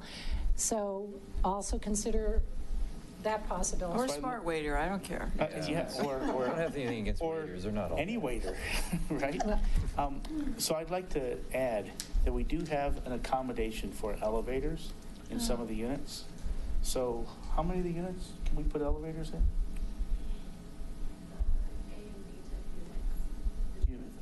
you know how many that is? 20, 30? But Let's just say 20 or 30. There's been there's that capability over there, and I don't think any one At Cal Monte, person. right? You're right. No, at Remington, and Wonderland Homes, and I don't Oh. think that one elevator has been sold yet because it's so Yeah. pricey. You know, so they just turned them into closets. But that is a good point, you know, and you have to go up 3 or 4 levels up to the top. So the only thing on the considered the fourth level is the doghouse. That's right. Okay. Okay, and then a couple more questions, and then the tandem garages, those are only on like a handful, like 18 units or something like that? Yeah, something like that. Have you- 17, I think. Nine. Nine Yeah, units. which makes up to 18 parking spots, okay. So I've lived in a house with a tandem garage, not easy, Mhm. but, and I had a single person living in a 2-bedroom house, but I had 2 cars, not easy. So tandem garages with 2 cars are not easy. And then how many parking spaces are I know how many there are for guests, but I'm looking at the plan here, and I know Sandy Hammerly was talking about the fact that you can't keep residents out of guest parking spots. It's virtually impossible. So where will people park when they want to come to building 14 or 16 or 17? Will they park on Colton Road? I don't think there's parking on Colton. There isn't parking on Colton Road, but it's pretty wide. So I'm really kind of directing that question to town as well, staff, that we could end up seeing people try to park on Colton Road. We have to make sure that nobody Yeah, parks there. there's no parking allowed on Colton Road. Okay. It's 2 travel lanes and a bike lane. Yeah, it's, So we need an answer though, Rita. Where will they park? To what numbers? well, For the interior spots? there's, you can see the parking, yeah, you can see them in there, all the little spaces, but I'm looking at these big buildings that come out toward Colton Road. People are going to say, easy way to get to that building, 16, 17, 15, 14, is to park on Colton Road. But no, so they can't. And then you're just going to have, everybody's going to be angry and upset because they can't get grandmother up to the unit to go up to the 4th level deck to have the birthday party with Johnny or Jeannie. I don't know, valet, something. Valet, I'm now not sure. that's the best answer yet. Go But to the I'm not gonna hotel do it. and park valet. Go to the hotel, park And park valet, okay, all I'll right. talk to the hotel, maybe they'll give us a shuttle service. over Yeah, or something. I know we're joking about it, but it's a big problem, finding parking for guests. You know, I think there's a lot of, parking is something we paid a lot of attention to. And we kind of glossed over it in our presentation. Because, the city has a standard, and we met the standard. We thought, okay, we're winners. More than that, we exceeded the standard by, I don't remember how many units, but 7 or 8 units. So we have more guest parking than what the town was anticipating. More than that, we have, I don't really think we're going to have people with 3 and 4 cars living here. And we're not going to be, it's not a student rental project at all. But you do understand, those 3-bedroom places will become that generally. They'll try to rent out one of them, if not 2 bedrooms in there. I mean, you can't prevent that. It's going to happen. But not generally, but you will get people, because they're buying them already in downtown Superior, and you're talking about $450 and up $1,000 units. And when you buy more than just 2 bedrooms, you usually try to, often you'll see somebody trying to rent them out. But I'm just talking about the people that live there. Everybody has 2 cars. Sure. Even like I said, when I had my tandem garage in Omaha, Nebraska years ago, Yeah. I lived in a Frank Lloyd Wright house there, and it was a tandem garage because when they built it in 1932, nobody had cars, so, but I had 2, and it was a hell of a thing to have to deal with. But that's someone will live there that will know that when they buy that part. And then, so I talked about parking, addresses, numbering. All these streets are private. Yes. So how will they be addressed? Will they be addressed on, just like Tyler Way is private. So you're going to have addresses that are for your, I'm sorry, what was the street name again? Lakeshore Lane? Yeah, so they're going to be addressed on Lakeshore Lane and whatever else, okay? Right? Okay, and Tyler is private too, I want everybody to know that. Tyler, and both accesses into both ends are private drives. They're not public streets. Can I ask a question? Sure. Do you have the aesthetics of the mailbox? We do have a picture of the mailbox, but, you know, the U.S. Postal Service does a lot of the defining for us as to what we can use and what we can't use. I can give you a great private company that puts up all their mailboxes and does a fantastic job. You probably already know that. It's a problem in some of our communities where there's that mailbox distribution, and they're very nice communities, and somehow the U.S. Postal Service screws it up and makes it looks terrible. Well, they have to put them up. The developer puts up the mailboxes. And then somebody goes and spray paints the building number on I it. see, yeah. Well, it's going to be an art post. No, I'm just kidding. Yeah, I mean, in all seriousness, I mean, you'd be better off spray painting the building or doing an artistic rendering of the building than waiting for the mailman with a can of white paint one day, which seems to be... Why can't you put your own building number on? We can make that a condition, that it has to be professionally numbered, each of the mailboxes. So they don't, they get defaced by the mailman. By the mailman. By the mailman? Yeah, true story. I mean, it's... Oh, you mean in that one, yes. That was an isolated thing that's been dealt with, so. Yeah, that's not going to happen. My last comment is related to the two private drives and that's where you have your art, which I think is great. You know, that's fine. Tyler and Lakeshore are both private drives, and I even got told once to get off of Tyler and don't put any campaign signs in Bell Flatirons. They will pick them up and throw them away, or they used to, because it's all private property, private drives. So that art there, when you say that people will be able to generally use it, I'm not saying not to do it, but just to know that nobody but your residents or Bell Flatiron residents will actually be able to see that. Well, I think anybody who uses the trail around Autry Reservoir. Yeah. I mean, I hope that, I'm out there regularly. It seems to be a pretty heavily trafficked trail. It is a pretty, I've been taking it too, because you're right, the views from there are stupendous. Yeah. And I think when you get your homes built, there'll be even more people that will be using that trail than ever before. Not just the people that live there, but people within Superior want to go there because it's a friendly, beautiful, rather than just a prairie dog place. I'm sorry? They'll come for the cool art. They'll come for the cool art. So thank you. Thank you for that. Welcome. Okay, any other questions? All right, thank you. We're going to move now to public comment, and we'll open it up for public comment. Terry?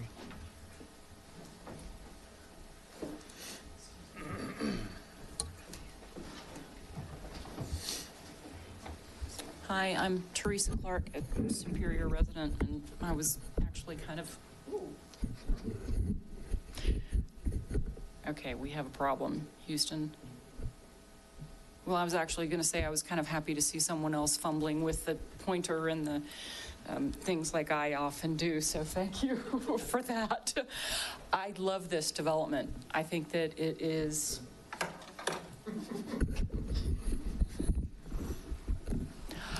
I love this development. I think it's exactly what we need in this space, and the aesthetics of it work for me. The only concern that I have about this is, so little known fact, in 1998, I lived in the second or third building built at what's now Bell Apartments. And it was really kind of nice because I had the drive-in level where I had my own garage, and I just walked in from the garage into my place that had a lovely fireplace, and life was grand until after about the first year that I was there, the soil heaved and the stairs that went to the apartment above my apartment fell onto the ground, and my fireplace, my interior fireplace, got a 2-inch thick crack in the kind of facade of it. So the only thing I'm concerned about with this is that if you'll look at the development improvement agreement, Section 2B says the town may make reasonable engineering observations. I think that language needs to be a little bit stronger. And then secondly, if you will look at warranty, Section 6C, all public improvements dedicated or conveyed are free of defects or materials or workmanship for a period of 2 years as stated above. So there's only a 2-year warranty on the public improvements that are going to be turned over to the town. And I think that that's not sufficient given that there's going to be the potential for geothermal that's going next to a lake, and that the soil here is highly bentonitic. Well, it has a lot of bentonite in it, which is what makes it shift. So to protect our soon-to-be asset a little longer and to ensure that the town isn't going to be paying for the repairs that are probably going to happen pretty quickly, I think that the warranty period of this should be longer. And that's the only thing that bothers me about this development. Thank you, and good luck to whoever holds the mic next. Thank you. Additional public comment? Brian Hill, Superior resident.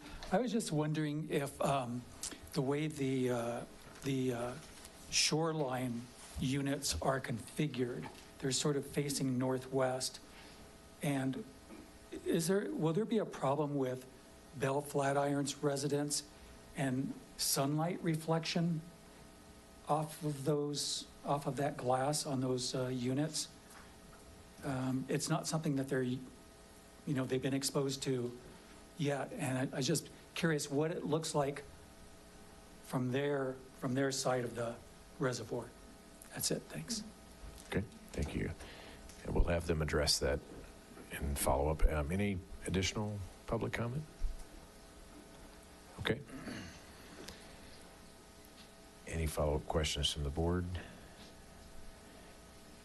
Would one of you mind maybe addressing some of the questions that came up during public comment? Thank you. So the warranty that I didn't catch your name.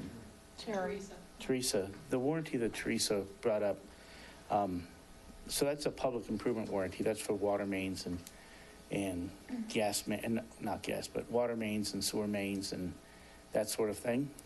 It's all fairly well engineered and vetted, and I'm not familiar with, and usually it's the infrastructure contractor who provides the bond and the warranty for that.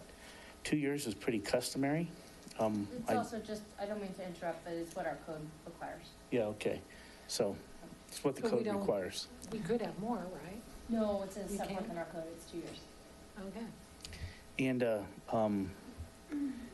as far as the light reflecting off the buildings, so of course we do have glass facing the northwest, but I think the way the sun tracks, that more likely, it would be, if they were on the other side of us, if they were south of us, they'd be more likely to have a problem. I don't think it'd be a problem for Bell Flatirons. So. Okay. Question for Matt and Kendra.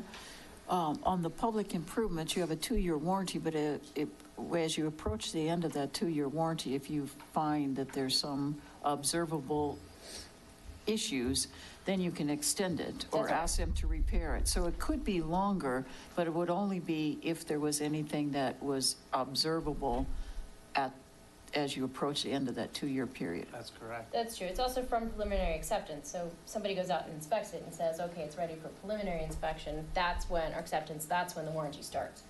So it's a little bit longer than 2 years anyway. Right. It's when they come forward and say it's done, it's ready. Yeah, we do our as-built drawings. Yeah, right. So it's not 2 years from the date you start. No. I think it's important to know that there's more time. And if there was a problem, everybody'd work together to try and fix it. That's right. Yeah. And we've done it in many, many communities. We haven't ever had that I can think of a warranty issue. So with the public improvements. Okay, thanks. Any additional questions before we close the public hearing? Yeah, I have a question on parking. When you go over to Summit, they actually have little enclaves of parking built in here and there, around and about. Did I miss something? Do you have that as well? Well, I think we do. I mean, it's not, we don't have I can't make this work. Go to the parking plan. So, okay. So would you enlarge, like, way big? So we've tried to see, like right here, there's a little parking thing. Right here, we've got a little parking element. Here and here and here. We've tried to space it out. We've tried to, the site is constrained to some extent. It's got the long arm that goes off to the northeast. So it becomes more difficult. But, I feel like we've, here, there's 2 parking spaces. So we've tried to lay it out. Okay, anything further? Yeah, I'd just say you're definitely going to have problems on that east end because you've got parking, so you don't have parking real close. I live it every day. And since but maybe they'll go over and park in the hotel parking lot. So, but it's, just like right where it comes up there, I think you're going to have some issues. But you'll be listening to it because you'll be part of the homeowners association. So, So is there any connection? What is the connection between this and the hotel? Nothing? Nothing. Yeah.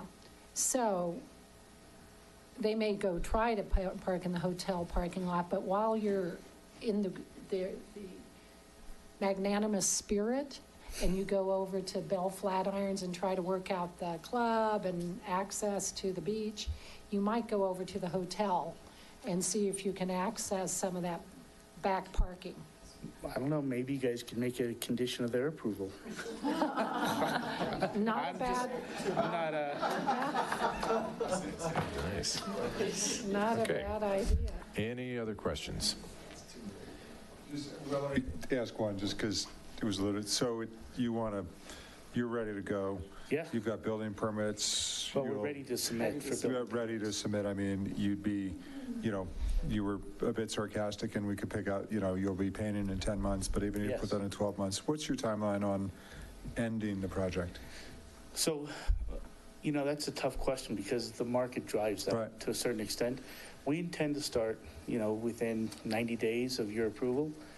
That's probably what it'll take us to get through the building department and get the first phase of the infrastructure done. And then we'll move through it as quickly as the market will allow. I would say 2.5 years, something like that for the whole thing. Okay. We should start delivering product in 10 to 12 months. And I didn't put on my notes, but which building are you starting and ending with? Down here first. Nate, can you, So talking to fire and knowing how the infrastructure lays out, we're best starting here first, working our way down this way, and ending up over here. Okay, thank you. I'm just going to stand here for a minute in case you guys have any other questions. Okay, any further questions before I close the public hearing? All right, public hearing's closed. Discussion. Can we start working on conditions? Yes. Okay, so Kendra, that condition I caught you off guard about, so can we call up that manicured lawn, that lake view one we had up at the start? Nate.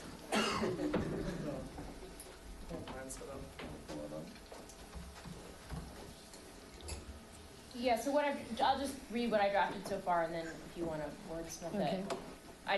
So far, I have applicant shall work with the owner of Autry Reservoir to improve the landscape area between the sidewalk and the trail. But is Bell Flatirons, they're not obligated to do that, right? No. That's why I'm saying applicant shall work with, this is a condition that it's going to depend on the property owner to agree to. So can we straighten that to, said applicant will work with Bell Flatirons to install manicured lawn if at all possible? How about make every effort to? We'll make every effort. Is that, I mean, does everyone want to say manicured turf? Yes. I don't think, I don't think And so. that's my question before I start. I think we're getting too specific I had said about. improve it, but if you want to be as specific as manicured turf, that's fine. I just want, is that what? That's a whole different level of installation and over irrigation and care and everything else. And I understand the problems If they're willing to do it, I mean, we have an eyesore over at Copeland I agree with Crossing. Sandy. I do. I think that turf in that area would make that look so much better.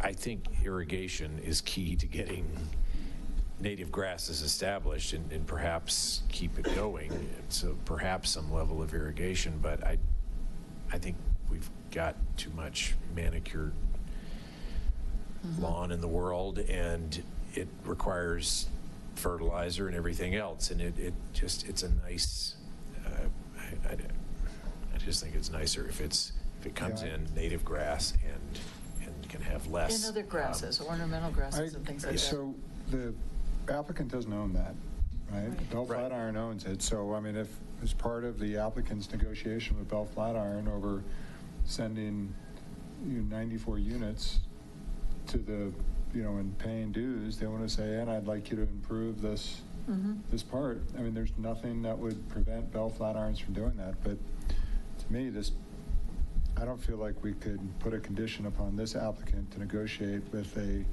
third party in good faith for improvement of adding manicured lawns, which I personally would like to kind of see less of. I mean, Well, this applicant will be motivated to attempt that because this will dramatically improve the visual appeal of this applicant's property. So if they can work out this for that and have better frontage, this applicant's motivated. We're not requiring this applicant to put it in.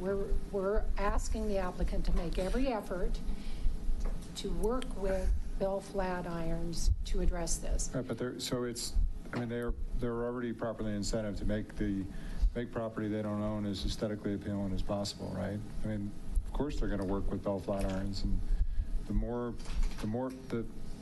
prettier the surrounding areas are, the more likely they're going to be to sell the property, to sell the buildings. I think what Kendra had in there is appropriate and reasonable. Yeah. But in order to say the type of actual turf or whatever isn't, it shouldn't be our response, or our condition, part of our condition. Read it again, Kendra. Applicant shall work with the owner of Autry Reservoir to improve the landscaped area between the sidewalk and the trail. And she's saying landscape, not just leave it natural, open space, desert, high plains. So that's good. So I don't disagree with Mayor Pro Tem Pennington's suggestion here that, I think if we can make this a more beautiful area, that's in everybody's best interest. But when I think about, what is the purpose of a condition of approval in a land use application, this is really just a suggestion. Right. And a condition That's of all it approval, but I don't think that that's necessarily like the proper use of conditions for approval of a land use application. A condition for approval is, the land use applicant shall do X, shall do Y, shall do Z, and if they don't do those things, then they're not allowed to build their application. So I don't like the idea of just imposing suggestions that aren't otherwise enforceable in conditions of approval, just as a best practices and just matter of what we should be doing with land use applications. Well, it's my strong suggestion because I think it would benefit you immensely to try to work something out. And if you want to know where I'm referring to, go up here by Target to the new development up there and look at the central court, and you'll see why homeowners up there are displeased with native. And I hope it doesn't happen for you. Sandy, did you have something? I actually forgot to ask a question, and I would just like some clarity on this. On the open spaces on the Colton Road side. I just want to have a little better feeling of what you're going to, this was a question that had come up because it was a safety issue from ProStack, and we did not discuss it, is I want to make sure we have provided adequate safety between the open spaces and Colton Road. You know, so that if somebody's on that grass and they're throwing a Frisbee, they don't throw a Frisbee and run out into Colton Road. So I just wanted some clarification to make sure we've got good safety between that green space. Hey, Stephen, can you come up and just discuss the setback from? Yeah, there's nothing there. So it's a quick question that came up at Planning Commission. The open spaces end roughly where the building footprint ends. So this is the first open space, this is the second open space, this is actually even further north. The setback from Colton Road to the edge of the right-of-way is 35 feet. And then there's actually even, you can see the sidewalk improvement and trail. So in most cases, it's even greater than 35 feet to get to the right-of-way past the sidewalk. But we've also looked at landscaping. So the landscaping in these locations is pretty dense with shrubs. And in some cases trees.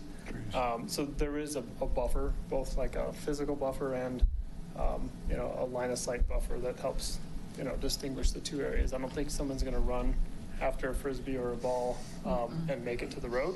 I don't think the ball will make it to the road. A Frisbee obviously potentially could, but we did look at those type of things. But there's no fencing there. There is no fencing. The preference from both an aesthetic standpoint, from staff standpoint, was to do it with landscaping.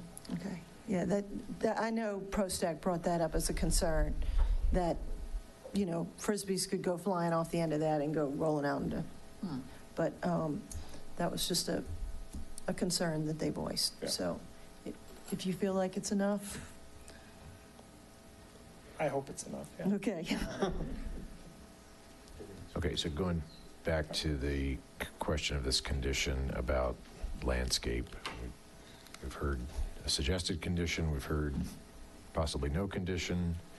Just curious where everyone is. I would tend to lean towards either the condition that we voiced or no condition, just given that it's not enforceable. We voiced the desire, and I think they know the issue that if it doesn't look good, they're going to have issues with it selling. So I tend to lean more towards no condition because, as Mark stated, it's not something it's a suggestion, and that's not really the purpose of conditions. Others? I agree with what Mark said about it. It shouldn't be used as a condition, but I also agree with Sandy that I think that's going to enhance the look of that a lot more by having that strip of grass there. So whatever we need to do to work on that, see if we can make that happen, I think it'd be great. So we've done a lot of native grass areas in town, our staff has, and the best success we've had with establishing native grass is with irrigation. Right. With lack of irrigation, it's harder to get it established because you're. Does Bell Flatiron currently irrigate their native? No.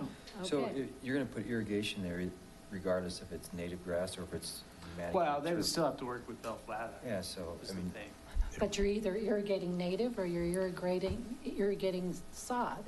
Is one more water intensive than the other? Yes. Yeah. Sod. Sod, yeah. So the point is that if and when we get to the point where you are negotiating with Bell for access to their facilities, for the common areas for the HOA, that's the point in time to enter into some sort of agreement that says, okay, in exchange for us contributing, our residents and our dues, we would like you to spend the capital improvements or allow us to spend, put in the sprinklers in, put in that area to get it landscaped in a way that works best for your development and for theirs. But I don't think it's tonight is really the time to do it. Okay. Can I ask a question? Go ahead. Kendra, in the past, we have had recommendations versus conditions, and where do they end up being at? There have been times when we've had recommendations, that are not necessarily conditions. Right, and you've just sort of made those on the record and said to the developer or the applicant, here, we would recommend that this is how you proceed. They're non-enforceable.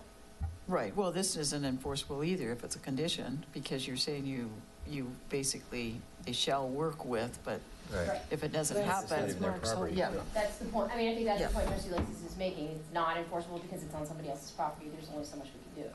So in the past, you, rather than make it a condition, you simply looked at the developer and said, we recommend that you do this. Yeah, or I thought we had it written somewhere, but maybe not. But, you know, a recommendation rather than just a part of our discussion, it's a recommendation, expecting some result from that. And you have done conditions in the past. You've added some conditions in the past that are not entirely enforceable against this applicant because you've had these issues before where Right. that deals with neighboring property or other, you know, property owners. But, you know, so it's really up to the board. I certainly understand Trustee Lacis's point. There's nothing we can do to enforce this because Bell Flatirons could come back and say, thanks, no thanks.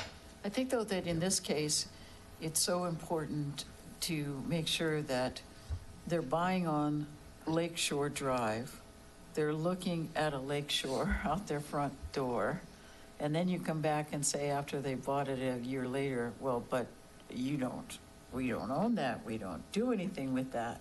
So to be very clear that you need to work with the owner of that lakeshore and reach some agreement to make sure that that is landscape managed, you know, not necessarily turf, but somehow managed. And if you can put it in as a condition, even though it's not enforceable, I would go to that side of in this case, because it's not that it's just beside it, it's actually people looking down on it, walking out into it, and they're gonna say, wait a second, I didn't know I didn't own that, or my homeowners association didn't own it. So you need to work with the people that are over there. And I would like to have it stated in there as a condition, even though it's not enforceable by the town. I agree. Okay. So read it again as you drafted it. Applicant shall work with the owner of Achi Reservoir to improve the landscaping in the area between the sidewalk and the trail, and I added around the reservoir, just to be clear. Okay. Are there other conditions that we talked about or others would like to include? Well, we discussed whether or not we just allow 94 units in 20 buildings with these two color tones, or if we somehow allow more flexibility in colors with maybe appropriate discussion with HOA. I don't know how if we approve this all tonight, how that would work. Matt, have you ever, in your 25 years of experience, dealt with something like giving them more flexibility in colors subject to X? My recommendation is you would make them come back for an amendment to their Okay. FDP. Yeah, okay. But could we state it the same as the other? Town is amenable to the addition of additional color palettes. Applicant is encouraged to submit an amendment to do so if they're interested. No, I wouldn't agree with that. They encouraged to submit an amendment, I wouldn't be in favor of that.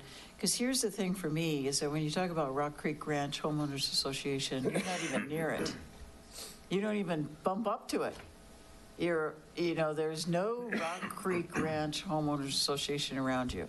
It's all Bell Flatirons, or it's Colton Road and commercial on the opposite side of that. So there is no actual residential units that are managed by Rock Creek Ranch Master Homeowner Association up against this development.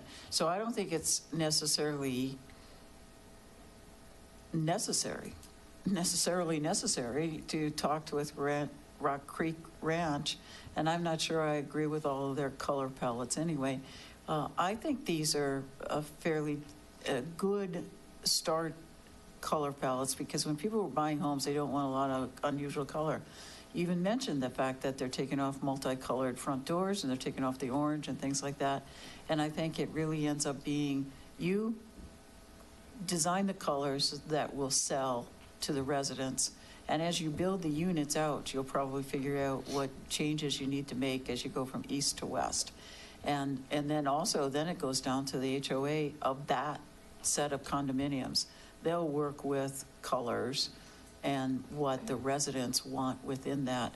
But I don't like really these neon color ideas. I think, you know, back to Sandy, you've always said this, and I always admired that and remember it, timeless colors. Things that people can move into their house and say, this is my house and I'm proud of it, rather than saying, yeah, I've got the one with the Broncos orange door. I mean, not everybody's going to want a Broncos orange door, and I wouldn't want to live next to a Broncos orange door. I'm sorry, Sandy Hammerly. So I wouldn't mind living next to a Broncos orange. So Rita, are you content with just these two color palettes, or you want to allow some flexibility? I think for there's them to 4 come color back palettes there. So there's 4 in there, and I'm content with letting them decide what the market wants based on similar colors to these. And I think if there's a bigger change or, required, then it should come back as an administrative change. Unless it's way out there, then it needs to be an amendment. Does that fit, Kendra, with what you would say?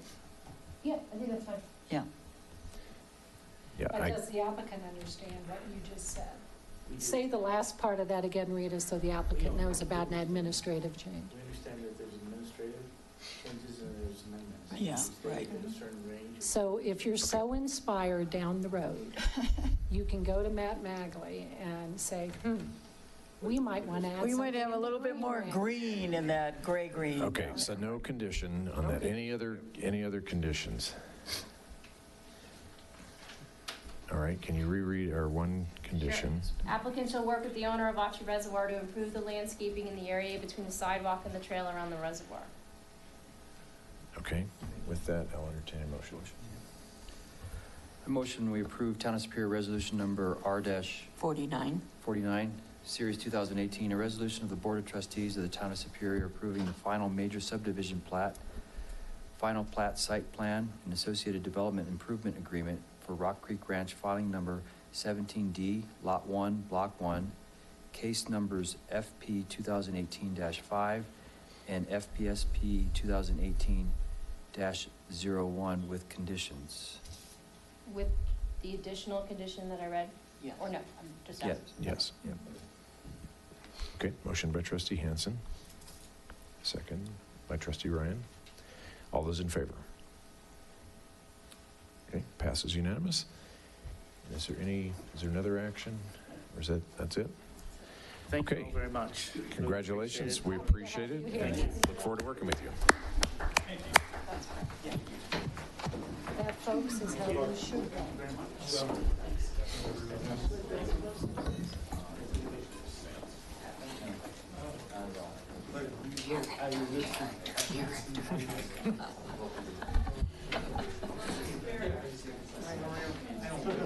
Good work. Oh, it was good. Thanks. Yeah, thank you. Oh, do we?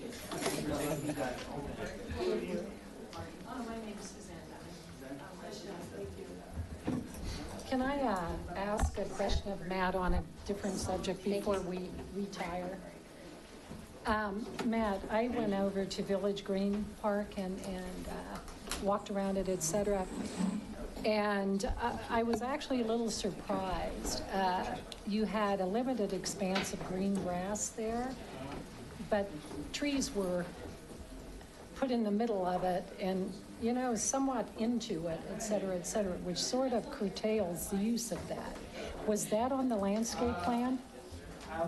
No, I'll have to go back and. Yeah, would you go? Yeah, because I'm like, wow, with this little bit of green, some kids were playing on it, and I thought, boy, it would be nice if those trees were pushed way out and maximized that lawn. Yeah. So we probably approved it this way. I'm pretty sure that there was trees in the middle because it wasn't supposed to become a playing field. It was supposed to be a place where you could hang out, picnic and things like that. So the intent was to have shade, if I remember it back from when pros But there are not enough trees for shade there. There Yeah, are just well. a couple of evergreens and a couple of other trees. But that was Okay, the just- original concept. Let's just Okay. check. I'll check that. All right, next on our agenda is executive session to hold a conference with the town's attorney to receive legal advice on specific legal questions pursuant to Colorado Revised Statutes 24-6-402-4B concerning Rocky Mountain Fire District and other issues for which topic cannot be disclosed without compromising the purpose of the executive session. Before we have a motion, yes, I'd like to recuse myself. So I have a standing policy. My employer, Ireland Stapleton, is outside legal counsel to Rocky Mountain Fire District. Although I don't personally work on any of the fire district's issues, my partners and colleagues do. So it's been my standing policy to recuse myself from any and all discussions related to the fire district in the town. And I'm going to continue doing so tonight. All right, thank you. Question for Kendra, we have members of the public here who might want to make a comment before we make a motion to executive session. Since this is an agenda item, is that appropriate to ask for opportunity for public comment, or? Not usually in this Not usually. context. I Okay. mean, it's entirely up to you if you want to hear public comment, but no, not usually in the context of an executive session. So before we make a motion, I do want to talk about it for a little bit. Well, Whatever, we'll however. make a motion, we can make a motion second, and we'll have discussion, then a vote. Okay. Let's do that. I'm going to make a motion to give Rita a hug. All right. That's good. Too good. Okay, good night, Mark. All right, would someone like to make a motion? Because I would like discussion as well. I will make a motion to go into executive session. Okay, motion by Mayor Pro Tem Pennington, And I'll second it. second by Trustee Hammerly. Discussion? So I'll start. What has been written here for the record, executive session hold a conference with the town's attorney to receive legal advice on specific legal questions pursuant to CRS, blah, blah, blah, concerning Rocky Mountain Fire District and other issues which the topic cannot be disclosed without compromising the purpose of the executive session. So recognize I need to be a little careful here, but we heard some really good comment, but because it is related to Rocky Mountain Fire, we heard some really good comments from the public before, almost taking Rocky Mountain Fire to task for lack of transparency on some issues.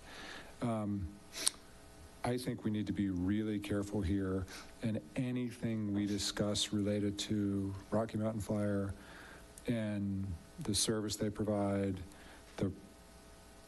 and let me just end it there. Anything related to Rocky Mountain Fire should be in the public forum.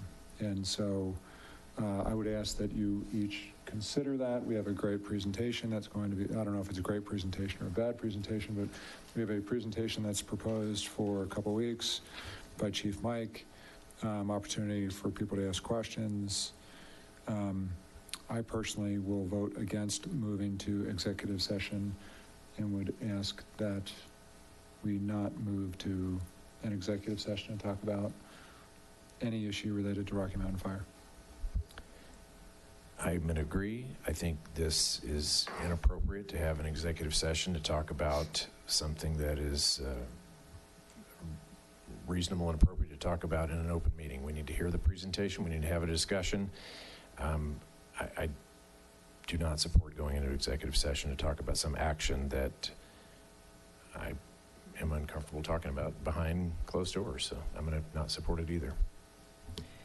I specifically asked to have executive session because I wanted to hear from Kendra. We had received a memo from her. I wanted to ask her some specific questions related to if we were to file a protest, what that means and what our likelihood of success would be, and then what could be our other options. Should we, after the presentation in 2 weeks, what our options, I'd really like to have a better sense of what our options would be. It has nothing to, it's not to discuss anything about Rocky Mountain Fire, it's to understand what our ability is if, after we hear the presentation, we have concerns. And that's the, I had no other intent I to agree talk with about that. Rocky Mountain Fire.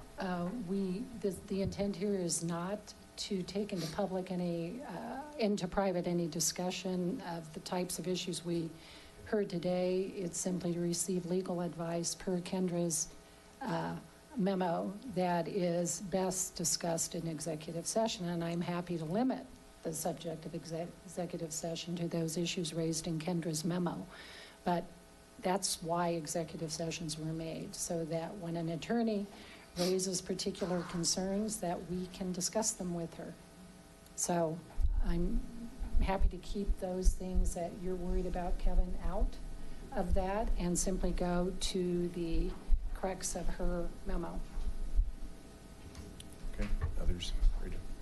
I do have questions about ballots and raising concerns or asking questions about them or providing more information on our own when it's not our ballot issue. So I want to talk in general about that and how it may impact the upcoming ballot issue, but not to talk about service of a particular entity like Rocky Mountain Fire. I want to talk and understand timing and what we can and cannot do.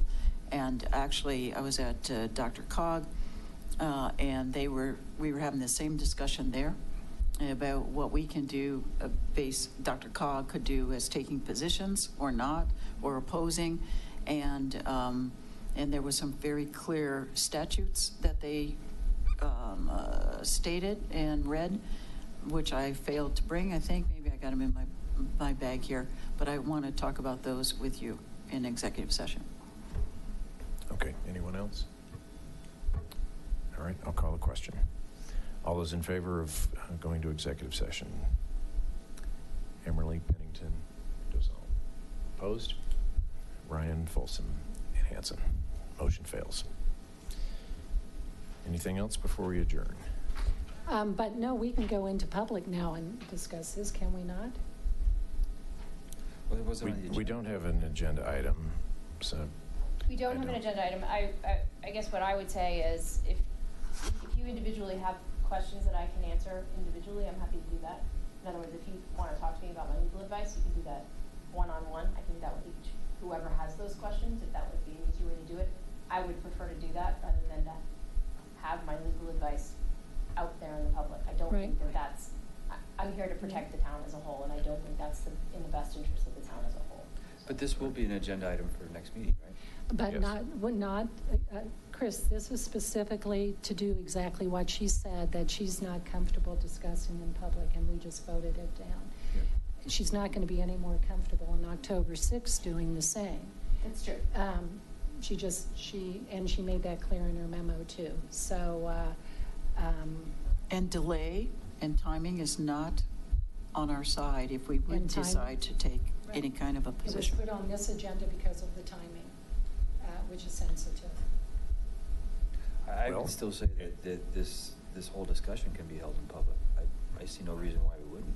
I have no issue at all discussing it in public. I think the public needs to know what our concerns are about. So I see no reason at all why we wouldn't do it in public. Well, and we need to do it when it's noticed as an agenda item, not when the room's empty. I wish we would have done it in this meeting. And if that's the board, I mean, if that's the board's preference, I'm happy to talk about it in public as well at that time. Absolutely. Right. It's okay, Kendra, could you please tomorrow send us a memo that talks to the time sensitivity of this matter? Sure. And if there is indeed this time sensitivity, then I actually say we call a special meeting as soon as possible so we can discuss this. I can do that. I agree with that. Okay, because she alerted us 2.5 weeks ago, this was a time-sensitive matter, and we didn't do it last meeting. We're not doing it Which it was agended for. It was on the agenda. Yes, but Kendra unfortunately was not here. Right. But it was mentioned in those emails. I think others had suggested that it shouldn't be an executive session. Let's talk about it in public. So I think we should have. That's the board's decision. Right. But would you please bright and early address the time sensitivity? Sure. And if people insist it be addressed in public, I'm fine with that, but we need to do it now before the time. Agreed. Yeah, I mean, I actually want to know what all of our options are and what can I say and what can't I say, what's appropriate to say, what's appropriate not to say. I am getting a million questions on this. Okay. And, you know, the fact that we are going to delay to October, it isn't fair to Rocky Mountain Fire District either, because we don't know what we can do. And so that's why I wanted to have the discussion tonight, so I could have a clear understanding as a trustee, what were the options, that once we heard all the presentations, what the options were, so that, so I would feel better informed about what are the kinds of things I need to ask. So I am a little frustrated by my colleagues on the board that you would not allow us to have this discussion. And this had nothing to do with Rocky Mountain Fire. This had to do with how can I act as a board member. Well, and that needs to be discussed in public. We can ask those questions in public. I wanted to know, how can I legally do it? But you know what? Since nobody wants to do it, Kendra, I will call you, and if I tick other people off, they'll get over it. Yeah, yeah. And I was, I'll get those language if I can find it, or you probably know it too, but the language that DRCOG used to be able opposing an as a group, the DRCOG opposing a particular ballot issue, and as individuals that we could do something different than what the DRCOG board approved, you know, that there were two different options. As an individual, you could, like if DRCOG supported something, an individual could still go out, or the body could go out and oppose it. So there's all these kind of puts and takes and twists and turns, but it was very clear that, you know, a group like this group or the DRCOG board could oppose or support any legislation. And I can say that with no doubt. You may pass a resolution supporting or opposing a ballot question. Right. That resolution needs to be distributed as with any other resolution. So if it gets adopted, we can't walk around giving it out to everyone. It has to be distributed in the same form as every other resolution that the board passes. So. But individuals can do whatever they want. Individually, you have a First Amendment right to do whatever you like individually. I think we're way overreacting to this, and I think that any of this stuff that you're going to tell us is already in the public domain.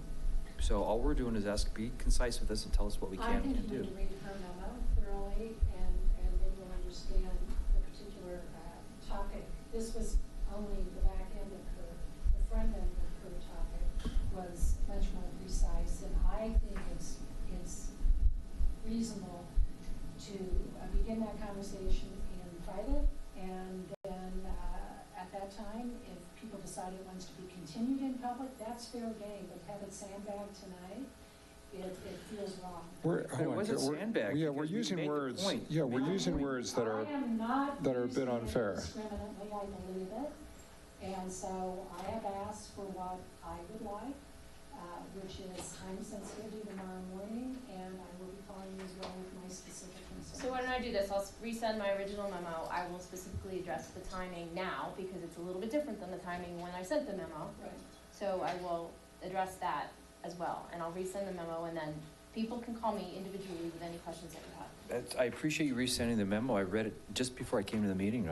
Your memo doesn't answer all my questions, so. Right. Well, and then I'm happy to talk to you about additional questions. Yeah. So. Thank you. Okay, anything further? All right, we're adjourned.